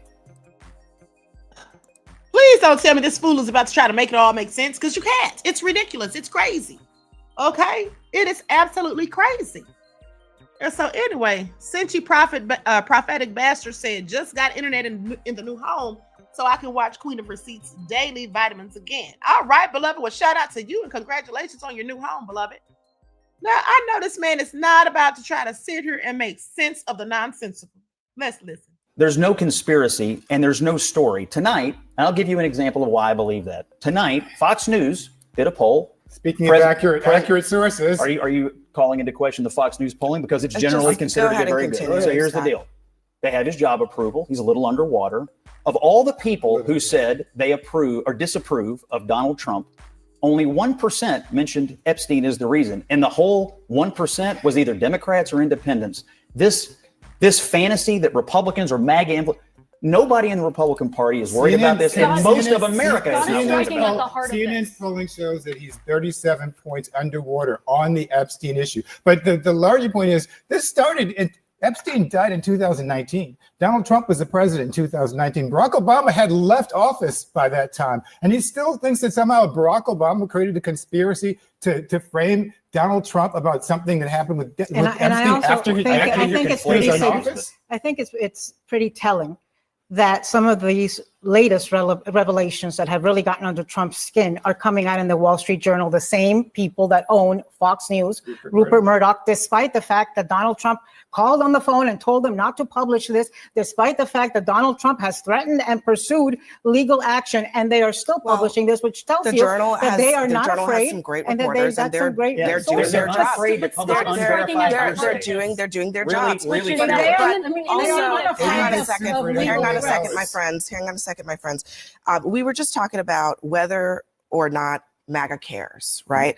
So a judge decided today that they were not going to be allowed to release these grand jury transcripts, which Trump said he wanted released. This is a limited amount of information. They could release the files that they have in DOJ possession. All of a sudden now, Charlie Kirk says President Trump's DOJ moved to release the valuable Epstein information, and a federal judge is blocking their pursuit of transparency. Are you paying attention? The judge is a 2014 Obama appointee. So now, I mean, which one is it? But here's the thing, though. Is this an Obama conspiracy, or does Trump have the power, if he wanted to actually release many, many documents, many more valuable documents than these transcripts? Listen, the bottom line, in my opinion, is this. Trump absolutely has the power if he wanted to release those documents. He absolutely does, and he knows it. That's why he said it when he was campaigning, that he was going to do it. He's already released the MLK files, so why not release those? Yes, he has the ability to do so if he wants to. But here's the bottom line. In my opinion, Democrats and Republicans are on that list. So nobody wants to release it, ever. That's just my take on it. Now, the reason Trump is calling out Biden and Obama is because maybe their names are on the list like his.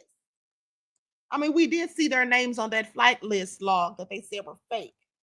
So I can't really say they're on there or not. But at the end of the day, I don't trust any of these politicians. But I do know one thing's for sure. It's already been confirmed that Trump's name's been mentioned in the files multiple times. Okay? And Jeffrey Epstein was his best friend, according to sources. So with that all being said, honey, we're never going to get to the bottom of it. We're all just wasting our time. It's not going to happen. Charlie Kirk is still in the media class. This, to the media class, is our soap opera. This is palace intrigue. This is the scandal that we are whining and dining on. But outside of the Beltway and the media industry, to Scott's earlier point, this is not a salient issue to the middle of the country that needs to be persuaded headed into the midterms. And I would even argue it's not a ranking in the top 5 for MAGA voters. Then why does Trump keep talking about it? But I think it's because he's responding to the attacks. No, wait, hold up. Why do Democrats keep talking about it? He's not. Why are we talking about it? He's not. Trump He doesn't want to. He Hold wants on to a move second. on. If Trump wanted to move on, whenever a reporter asked him a question about this, he would say, I'm not going to talk about this issue. I'm going to talk about the economy. He has not done that a single time in the last week and a half that this has been a story. I think if MAGA didn't care about this, it wouldn't be an issue right now. But they did care. When Pam Bondi came out and said, this is done, it's finished, they screamed. If the Democrats had screamed, and they did, that wouldn't have mattered. But because part of the base screamed, that it mattered. And it will matter in the midterms. And I wouldn't want to go home to a recess. I've done that before. When you have troublesome political news, to go to an August recess. I wouldn't want to with this hanging over. Guess which student has a better chance of getting into an Ivy League school? First, take a look at Zach. He's valedictorian. All right. President Trump was told his name is in the Jeffrey Epstein files. He then said he wasn't told. And now a congressional subcommittee with Republican votes is going to subpoena those files. That's a lot to chew on. As sources tell CNN, the Deputy Attorney General Todd Blanche will meet today with longtime Jeffrey Epstein associate Ghislaine Maxwell, convicted of conspiring with Epstein to sexually abuse minors. Now, in May, Blanche and Attorney General Pam Bondi briefed the president on the findings of the Justice Department's review of the documents related to Epstein, which found that the files appeared to include several unsubstantiated claims that they determined not to be credible, including those relating to Trump. And just being named in the files does not indicate any wrongdoing, but the timing is notable. He was told his name was there weeks before the release of a DOJ memo that said there would be no more disclosures in the case. Overnight, a House subcommittee voted to subpoena from the Justice Department for the release of those files in full, and it was a bipartisan vote. As I said, a lot to chew on. So let's get to CNN's Evan Perez for the latest on. You all don't find this interesting? How they just keep saying that there's no proof of any wrongdoing by the people named in the files and all that. So if there's no evidence of wrongdoing, what does it mean that their names are in the files? That they were just mentioned during the court, during the trial of Ghislaine Maxwell, or during a hearing with Epstein? Like, what is this all about? Okay. At the very least, it means that these people were friends or associates of Epstein's. And I'm sure they all knew, every last one of them mentioned in those files knew exactly what the hell Epstein had going on. So what does that say about them? They can sit here and try to sugarcoat it, try to clean it all up, dress it up or whatever. But if you put lipstick on a pig, guess what? It's still a pig. Okay, so they can't fix this up. Not in my opinion. They can't fix this up because at the end of the day, we all know who and what Epstein was. And so did they. So why were you attached to this man, people? Okay, now they want to sit here and act like, oh, there's nothing to see here, folks. This doesn't mean there was any evidence of wrongdoing. But we keep asking for a list. And so if the list comes out, they'd say the same thing. This is no evidence of wrongdoing. These people just were on his Rolodex. Or these people just knew him in passing. Or these people did business with him. These people used to work for him. They will have all kinds. These people just met him at parties. They'll have all kinds of BS excuses. But what they're not going to do ever, and I want y'all to pay attention, because this is just a fact. What they're not going to do ever in this country is just disperse these trafficking rings. They're not going to do it. Now you'll see people like Sheriff Grady Judd and others out here having these operations where they come and, crack down on these people that are doing these things, these traffickings. Okay, these people that are traffickers, you'll see them doing that, but those will be regular people. These will be people that come across the border doing it. These will be people that are, living in regular areas doing it, regular everyday people. But what you won't ever see, I promise you will not see politicians, judges, police officers, big time celebrities, people in Hollywood, the owners of billion-dollar corporations. You will not, under any circumstances, see multiple, not one, not two, not three, but multiple groups of these people brought down for any of this stuff. Even though I absolutely think those are the main people that were servicing, or that Jeffrey Epstein and Ghislaine Maxwell were servicing. You're never going to see it. Okay, you're never going to see it. You can't even talk about that stuff, for God's sake, on some of these social media platforms. You can't get into the specifics. If you go too far, you're going to get in trouble. You're going to be censored. So you really think they want to, do you all know how big and broad the span of this whole thing is? Media conglomerates and the like, all quietly likely involved. Okay, this is all for show. These people that are talking about this on CNN, ABC, NBC, they know it's not going to happen. This is all a show. Okay, this is all theater. That's what it is. It's political theater, and they're playing games and they're playing in our faces. Okay? The people that run the media in this country probably know all about it. Are some of their names perhaps on the list? I wouldn't be surprised. So please don't think that we're ever going to get to the bottom of it.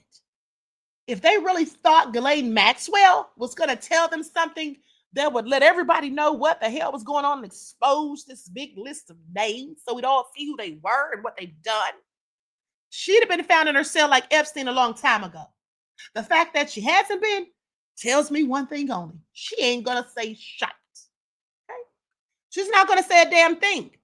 And let's not forget that she wants Trump to give her a pardon. So do you think she's going to say anything? No. We already know that it's been confirmed. I told you all yesterday, you heard it at first, about all the connections and ties that Trump had to not only Epstein, but to others. But at the end of the day, it's been confirmed that Trump's name is listed in files multiple times. So is she really going to come in there and sit down and tell them names on a list? Of course not.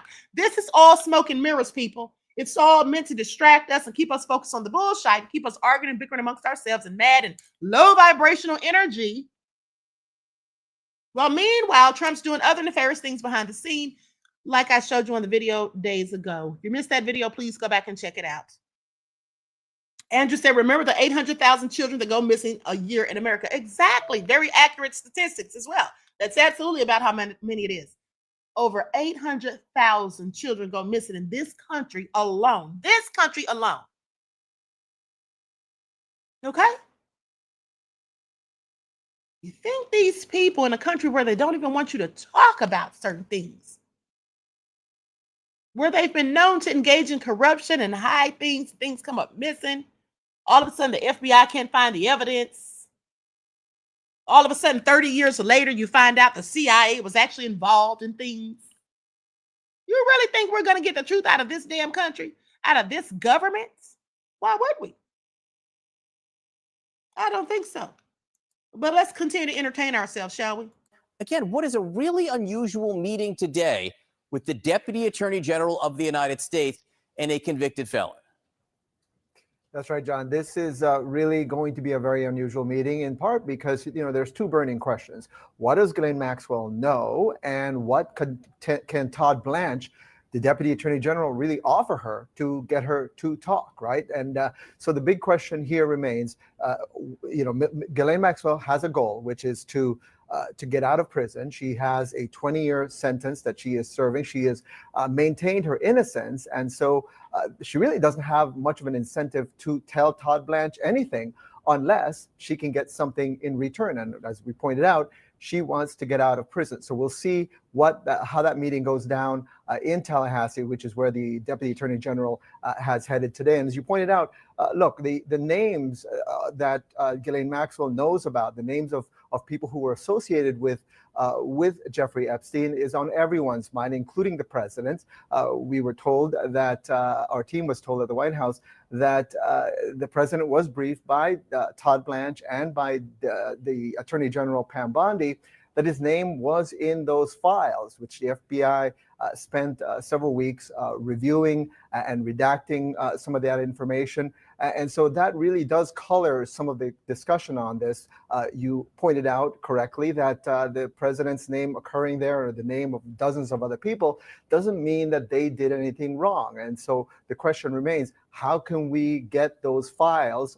We also got an answer from one of the judges who's been reviewing these requests to review transcripts from grand jury testimony. Now, one of the things that happened there in Florida was a judge said you cannot release that under the Florida rules, under the rules in that circuit. However, there are two pending requests in New York for judges to release transcripts in those cases. John?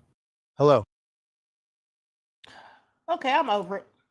I'm absolutely over it. Okay, miss me with it. At the end of the day, I'm not falling for any of the BS or the bullshit. Okay, why are my glasses crooked? I'm not falling for any of it. At the end of the day, that lady's not going to tell them a damn thing. And then you heard what he said. You heard what he said. He said that she wants to be out of prison. The nerve of her. The nerve of her. She should be glad she only got 20 years after what she's accused of and convicted of. Okay, sitting out here doing the dirt and she wants to get out of prison. No. If it depends on her getting out of prison, whether or not we find out who's on the files, let her stay there. She's not going to tell nothing anyway. Okay, that's what she's not going to do. I want y'all to pay attention. She's not going to tell a damn thing. Okay, please pay attention. Talking about she wants to get out of prison. I like her nerve. I like her nerve. So listen, while I'm here, let me just go ahead and prove a point real quick. Andrew Vesson said, John Podesta knows what's happening to these kids. You talk about Hillary Clinton's former campaign manager, honey, the stories I could tell you about him and something called walnut sauce. He was in Hillary's emails. Don't even get me started on that. Don't even get me started, okay? Y'all know I still got Hillary's emails too, by the way. So listen, let me just go to this real quick. I want y'all to see this. I forgot to show you prove my point yesterday. See this? This is in fact, hold on. Let me do a better job at this. Hold on. Let me do a better job at this. All right, let me do it like this. I'm going to share my screen. D. Major Scaling said Trump is going to try to rig the 2026. He said nobody has to vote anymore, beloved. Isn't that what he told us? Thank you for your insight into the topic and your contribution to the channel. Peace, love, and blessings. Honey, I don't put anything past Trump. That's what I don't do. Okay, I don't put anything past his arse. He is, in fact, nefarious. Hold on. Let me take this off the screen, honey. Showing the wrong thing. Now, that being said, let me share my screen real quick.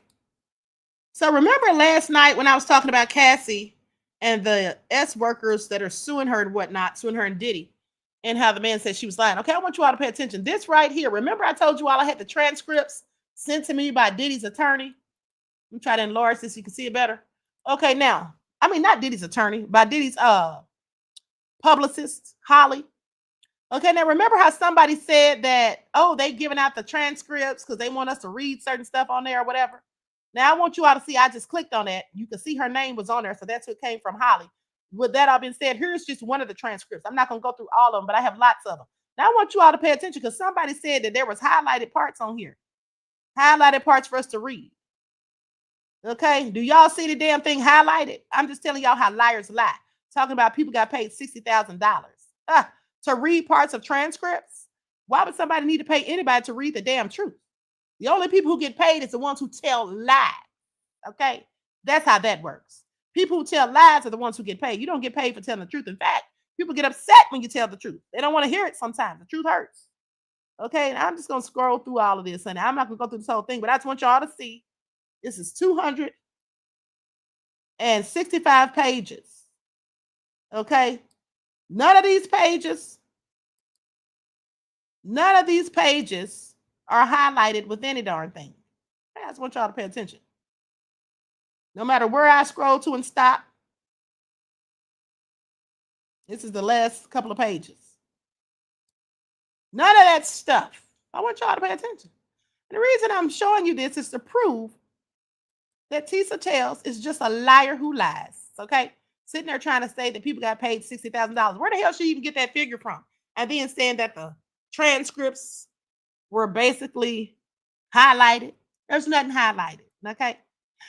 Okay, she tried to throw that dig out there at me because I had already told you guys that I got the transcripts from Diddy's publicist. I don't have anything to hide. And she only started saying that people got paid after she was accused of being paid by the Fed.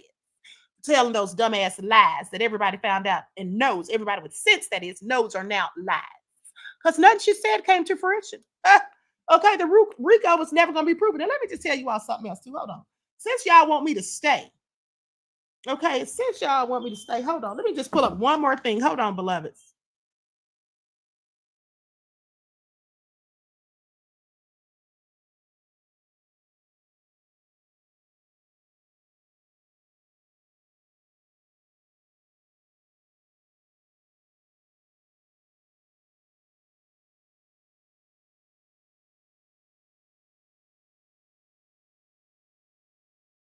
Okay, so I'm going to a video that I did about 2.5 months ago. I'm going to this video. I'm going to pull this up. Likes up, everyone, please. Like and share.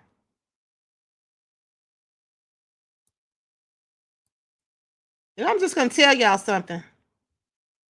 But sometimes I got to remind y'all who the F I am, okay? I just want y'all to pay attention.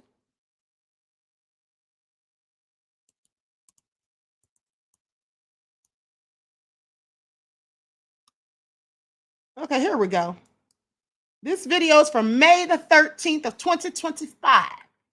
This is before I ever went to New York. Okay?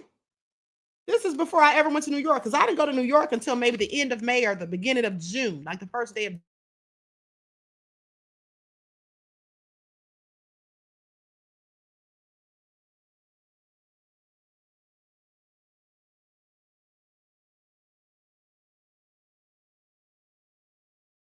Okay, so I'm going to share my screen and I'm trying to figure out, I think the timestamp is around 10-minute mark, somewhere around there, right before the 10-minute mark. Okay, hold on.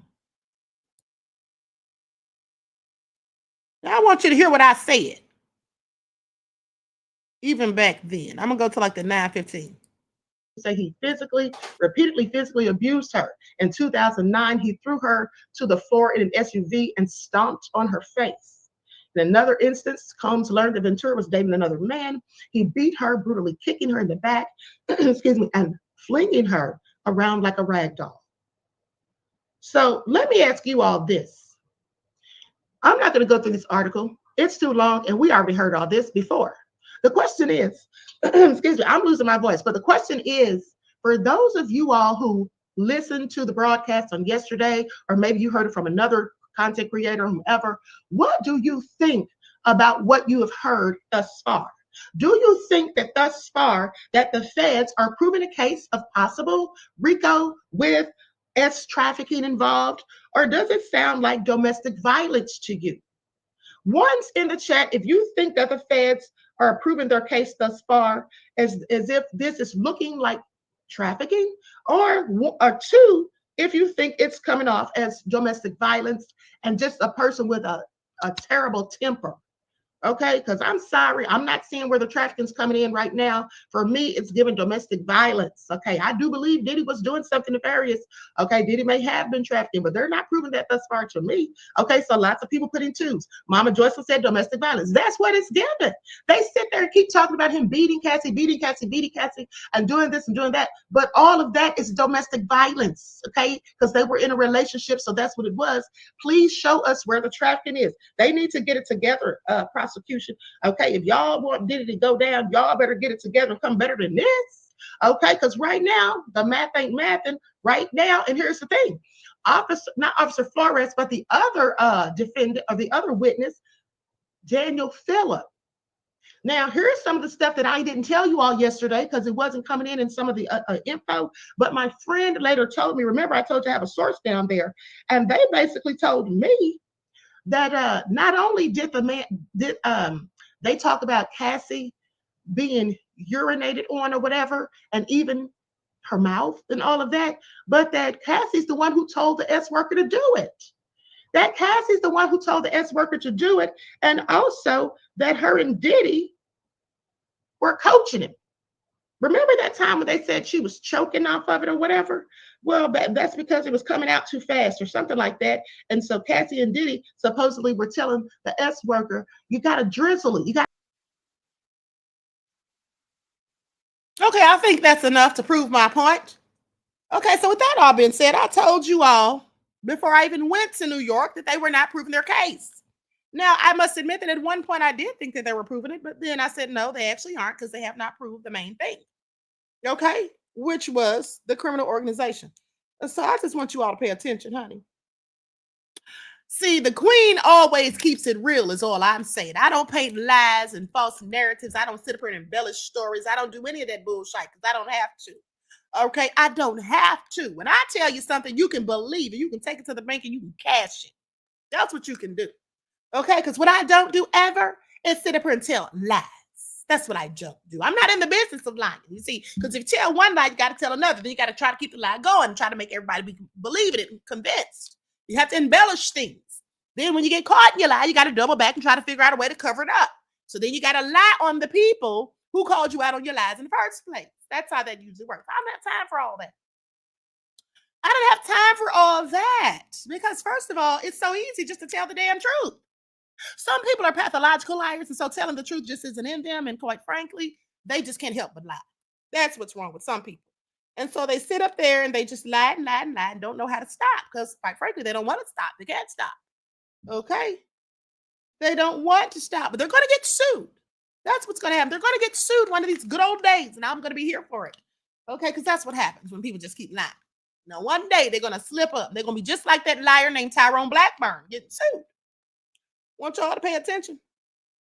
Okay, I want y'all to pay attention. When you find out that somebody's secret source is a whole liar who lies, that's when you should really know that they're not trustworthy. And they're not even that smart. Because, see, you got to be dumb to listen to a liar who lies and then repeat the lies that they told you that you didn't even have sense enough to figure out they were lies, girl. Where they do that at? That's all I'm saying. Where they do that at, honey, okay? Where do they do it at? Okay, that's why, honey, when they be trying to say her little minions, be trying to say, the queen, you hate, honey, hating on what? The truth or the lies? Yeah, I do hate lies. That's right. I definitely do, honey. Because over here, we bring out the truth. Okay, that's what we do. And we don't copy other people's talking points. And we don't try to steal other people's catchphrases and say we heard it here first. Because the queen's the one who started that catchphrase. Hashtag you heard it here first. Okay? That's what we don't do. We don't have to repeat stuff that people say word for word. Okay, that's what we don't do. Remember just a couple of days ago, I showed you all how she literally repeated word for word what I said on a broadcast 5 hours prior. And if I'm lying, go check the timestamps. I always do it first. And then here comes a little parrot repeating after me. Okay, that's what y'all to pay attention. But I'm jealous? No, honey. I'm a hater? No. You see, that's just what people say when they can't debunk your truth. When people can't debunk your truth about the criticisms you give them or people that they care about or like or fans of, their whole stands, You know, when they can't debunk and prove that you're lying or prove that you're wrong, what they'll do is resort to name calling and spewing insults. Okay, that's what they do. But none of that bothers me because I'm the queen of receipts for a reason. Because I don't make up lies and stories and paint narratives. And I don't look like a fool after the Diddy trial's over because I didn't come out here and tell y'all the prosecution's winning. Diddy's cooked. Diddy's cooked. Ah, that's what I didn't do. I told you before I even went to New York, they're not proving their damn case.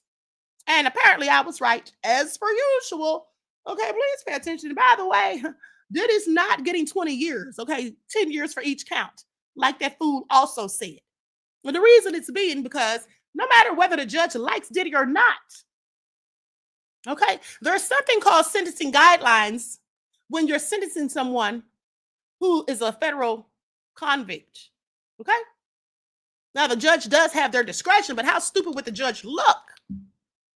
And how much slack would he get if he gave Diddy 10 years for each count when, in fact, Diddy is low on the totem pole? Diddy has no previous convictions. The only time they ever give those type of sentences and even further than those, because like I said, it's up to the judge's discretion, so they can absolutely go past the 10-year mark like they did with that Reverend John Schaap, S-C-H-A-A-P, that I told you all about. I think that's his name. His last name is Schaap. But he got 144 months. And that's because he was supposed to be a man of God, supposed to be counseling this teenager, only 16 years old she was, but instead, come to find out he was grooming her and then doing nefarious things and taking her across state lines to do so. See, that's why he got even more. Because the judge was probably looking at him like, how dirty and low down was that? And had her parents thinking you're helping her. So when you're involving it with a minor or you're a multiple offender, that's when you get those kind of sentences, 10 years and even more in some cases. But what you don't do is get 10 years for each count when that's the first time that you've ever been an offender. Okay? All right. And then talk about they're going to take all his stuff. He'll be forced to file bankruptcy. This is all lies. And see, you know that this is a pathological liar because even when your lies have been exposed and you've been called out by numerous of people, you're still lying. And it's going to be shown pretty soon that the lies have been told again because what she's not going to see is this man going bankrupt because the Fed snatched up his property. Because 9 times out of 10, when they snatch up your property over the Mann Act, that's because you've been making money from the Mann Act by taking people across the state lines to engage in prostitution, but you've been making a profit from that. And so now they can tie those profits that you made from your ill-gotten gains to your enterprise and all the assets and things that you have. That's when they can do that. They can't do that with Diddy because he already beat the RICO. He beat the S trafficking. Okay? And so with that all being said, he wasn't making any money. He was paying out money. He was the John. He was the trick, as they call it. He wasn't the pimp or the panderer. That's all I'm saying. So see, I just want you all to pay attention because anytime you hear this person speaking about law and then they say, oh, my law people told me, the legal people told me. Nobody ain't told her nothing because what lawyer told her that? What lawyer with sense told her that? Okay, the only time you hear her saying something that makes sense about the law is when she copies my talking points. And that's just the fact. Okay, that's just a fact. Now, that all being said, I'm about to be out of here. Hold on, I had something funny I wanted to show you all. Likes up, everyone, please like and share. Please like and share. There, I swear there was a video I wanted to show. Y'all remember that little girl from Catch Me Outside? Y'all know what I'm talking about. I know darn well. Where is it? Where is it? I can't find it. I got too much stuff in my email. But I had this video that I wanted to show y'all. It was so funny and cute. Hold on. Maybe I sent it to my other email. Hold on. Let me just check real quick. And then I'm out of here. Y'all just trying to hold me hostage, but I got to go. I got to go. Let me see here.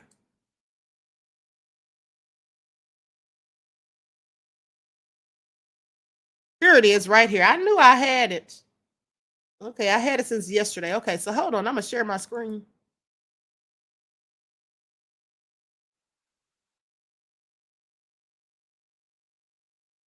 Now, you know how they be making those, y'all know how they make those little AI videos with the babies?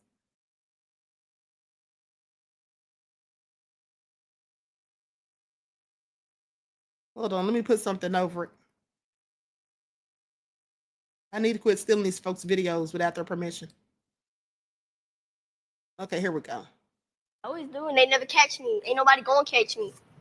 Because you're too streetwise? Yup. And all these hoes laughing like something funny. She's talking about the audience, that they're laughing at her. Did you say the hoes are laughing? Yep. So the audience are a bunch of hoes. Yep.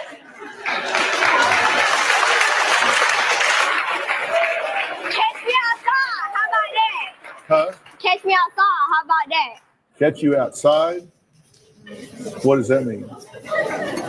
What I just said. That's what I always do, and they never catch me. Ain't nobody gonna catch me. Because you're...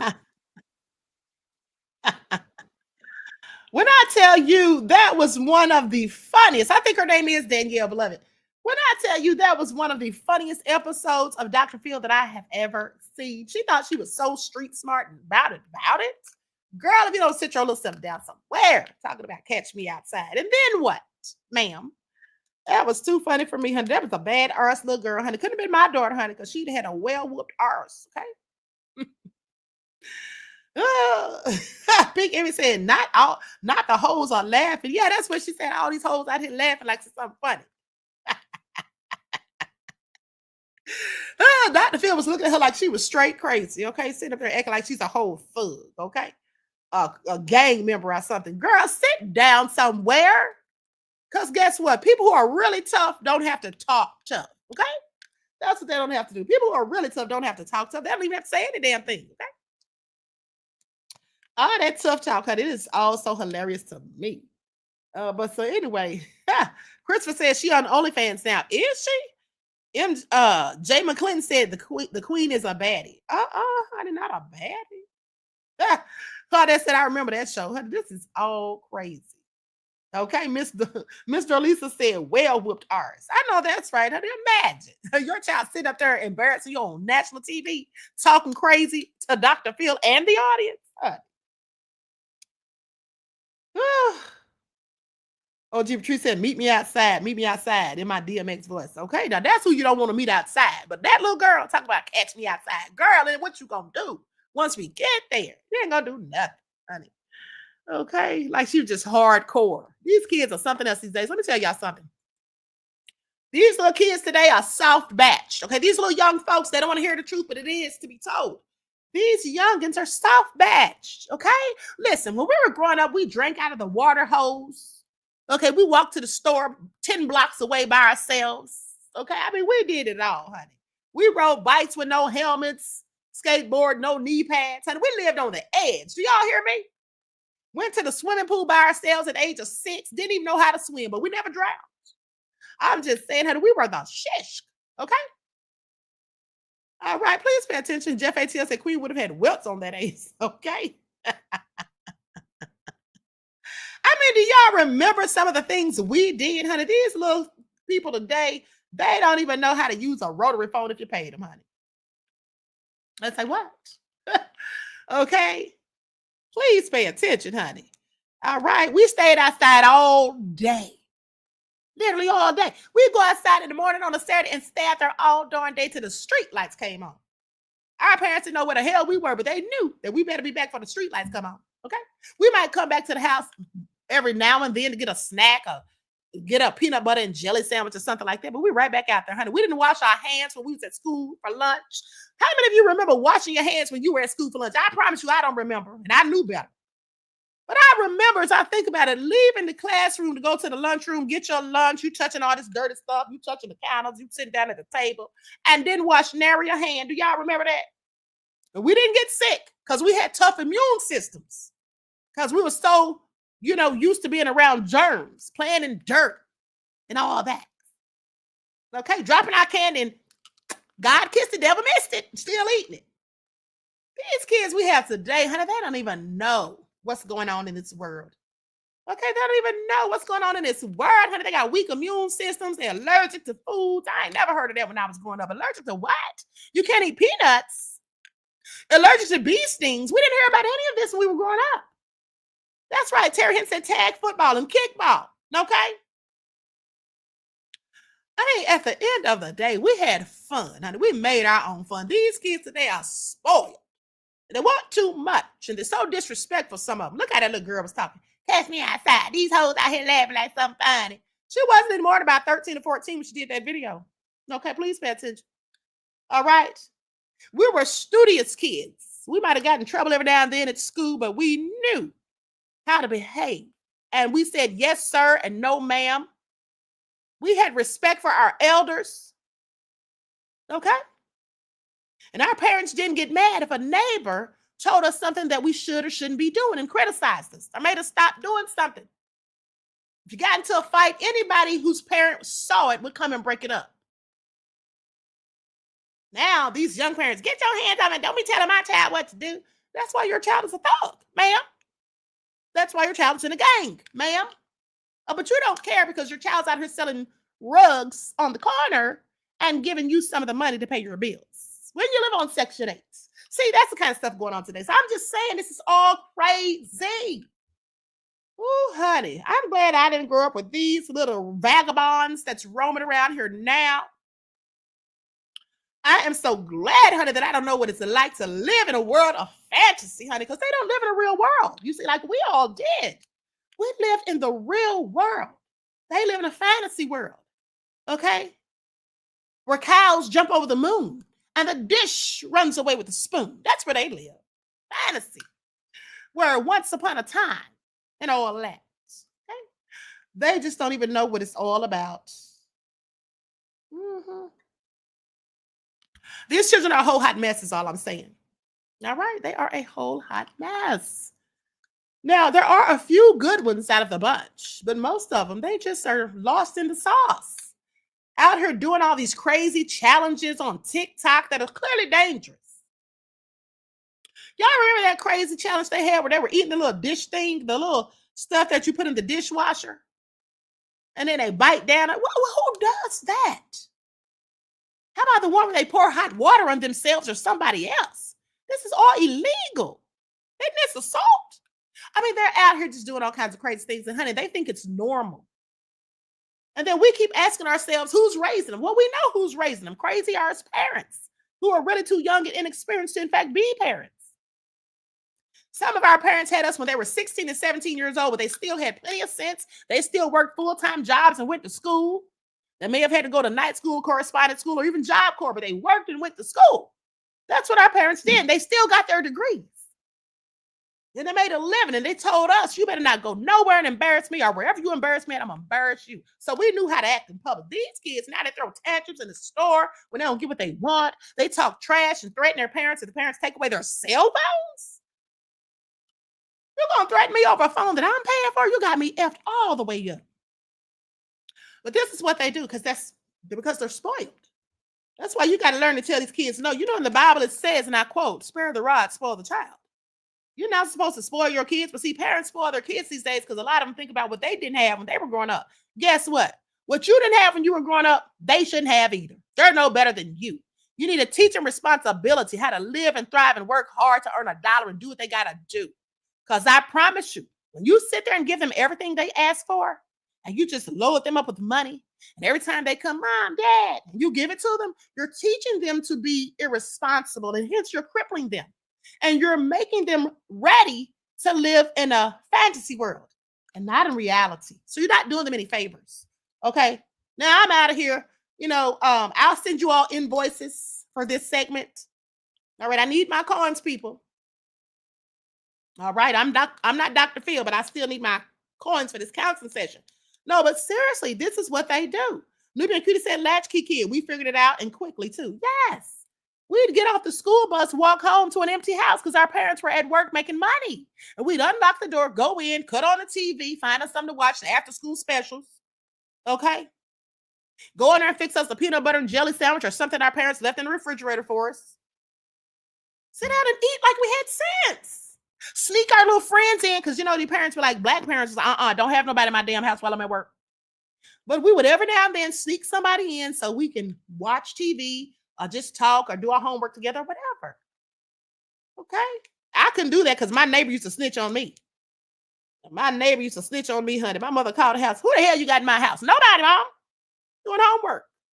Miss White just called me and said so-and-so just came over there. She's lying. She's lying, Mom. What, me? Okay, I'm just saying, honey. And let me tell you something. Back then, your parents were definitely embarrassed you. They didn't have a problem with it. Okay, they didn't have a problem with it at all. I remember my mom came and got me from my friend's house, and I was so damn embarrassed, honey. I was about 14. I'm not even going to tell y'all what I did. It wasn't that bad, but still. She came up to my friend's house and called me down off that porch, honey, and was like, get your ass home. Did not tell you. Oh, Lord, I was so embarrassed for about 2 days until it happened to somebody else. Then I felt better because the heat was off me. I thought, anyway, with that all being said, I'm out of here. I need to get me some lunch, okay? So I love you all to life. Listen, I'm going to be posting an upload in about 30 minutes after I get off here. It's going to be about Candace Owens. It's going to be about Candace Sunday. Lord, Candace, why? Anyway, with that all being said, everyone enjoy the rest of this beautiful day. I love you all to life. Each one teach one. That's how we grow and thrive. Do something productive, constructive, but never destructive. And always remember, beloveds, to keep the Most High first in your lives. Until next time.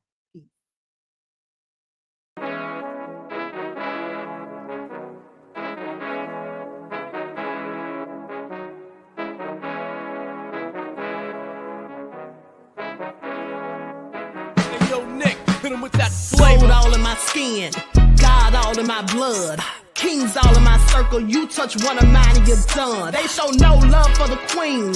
Why you hating on me?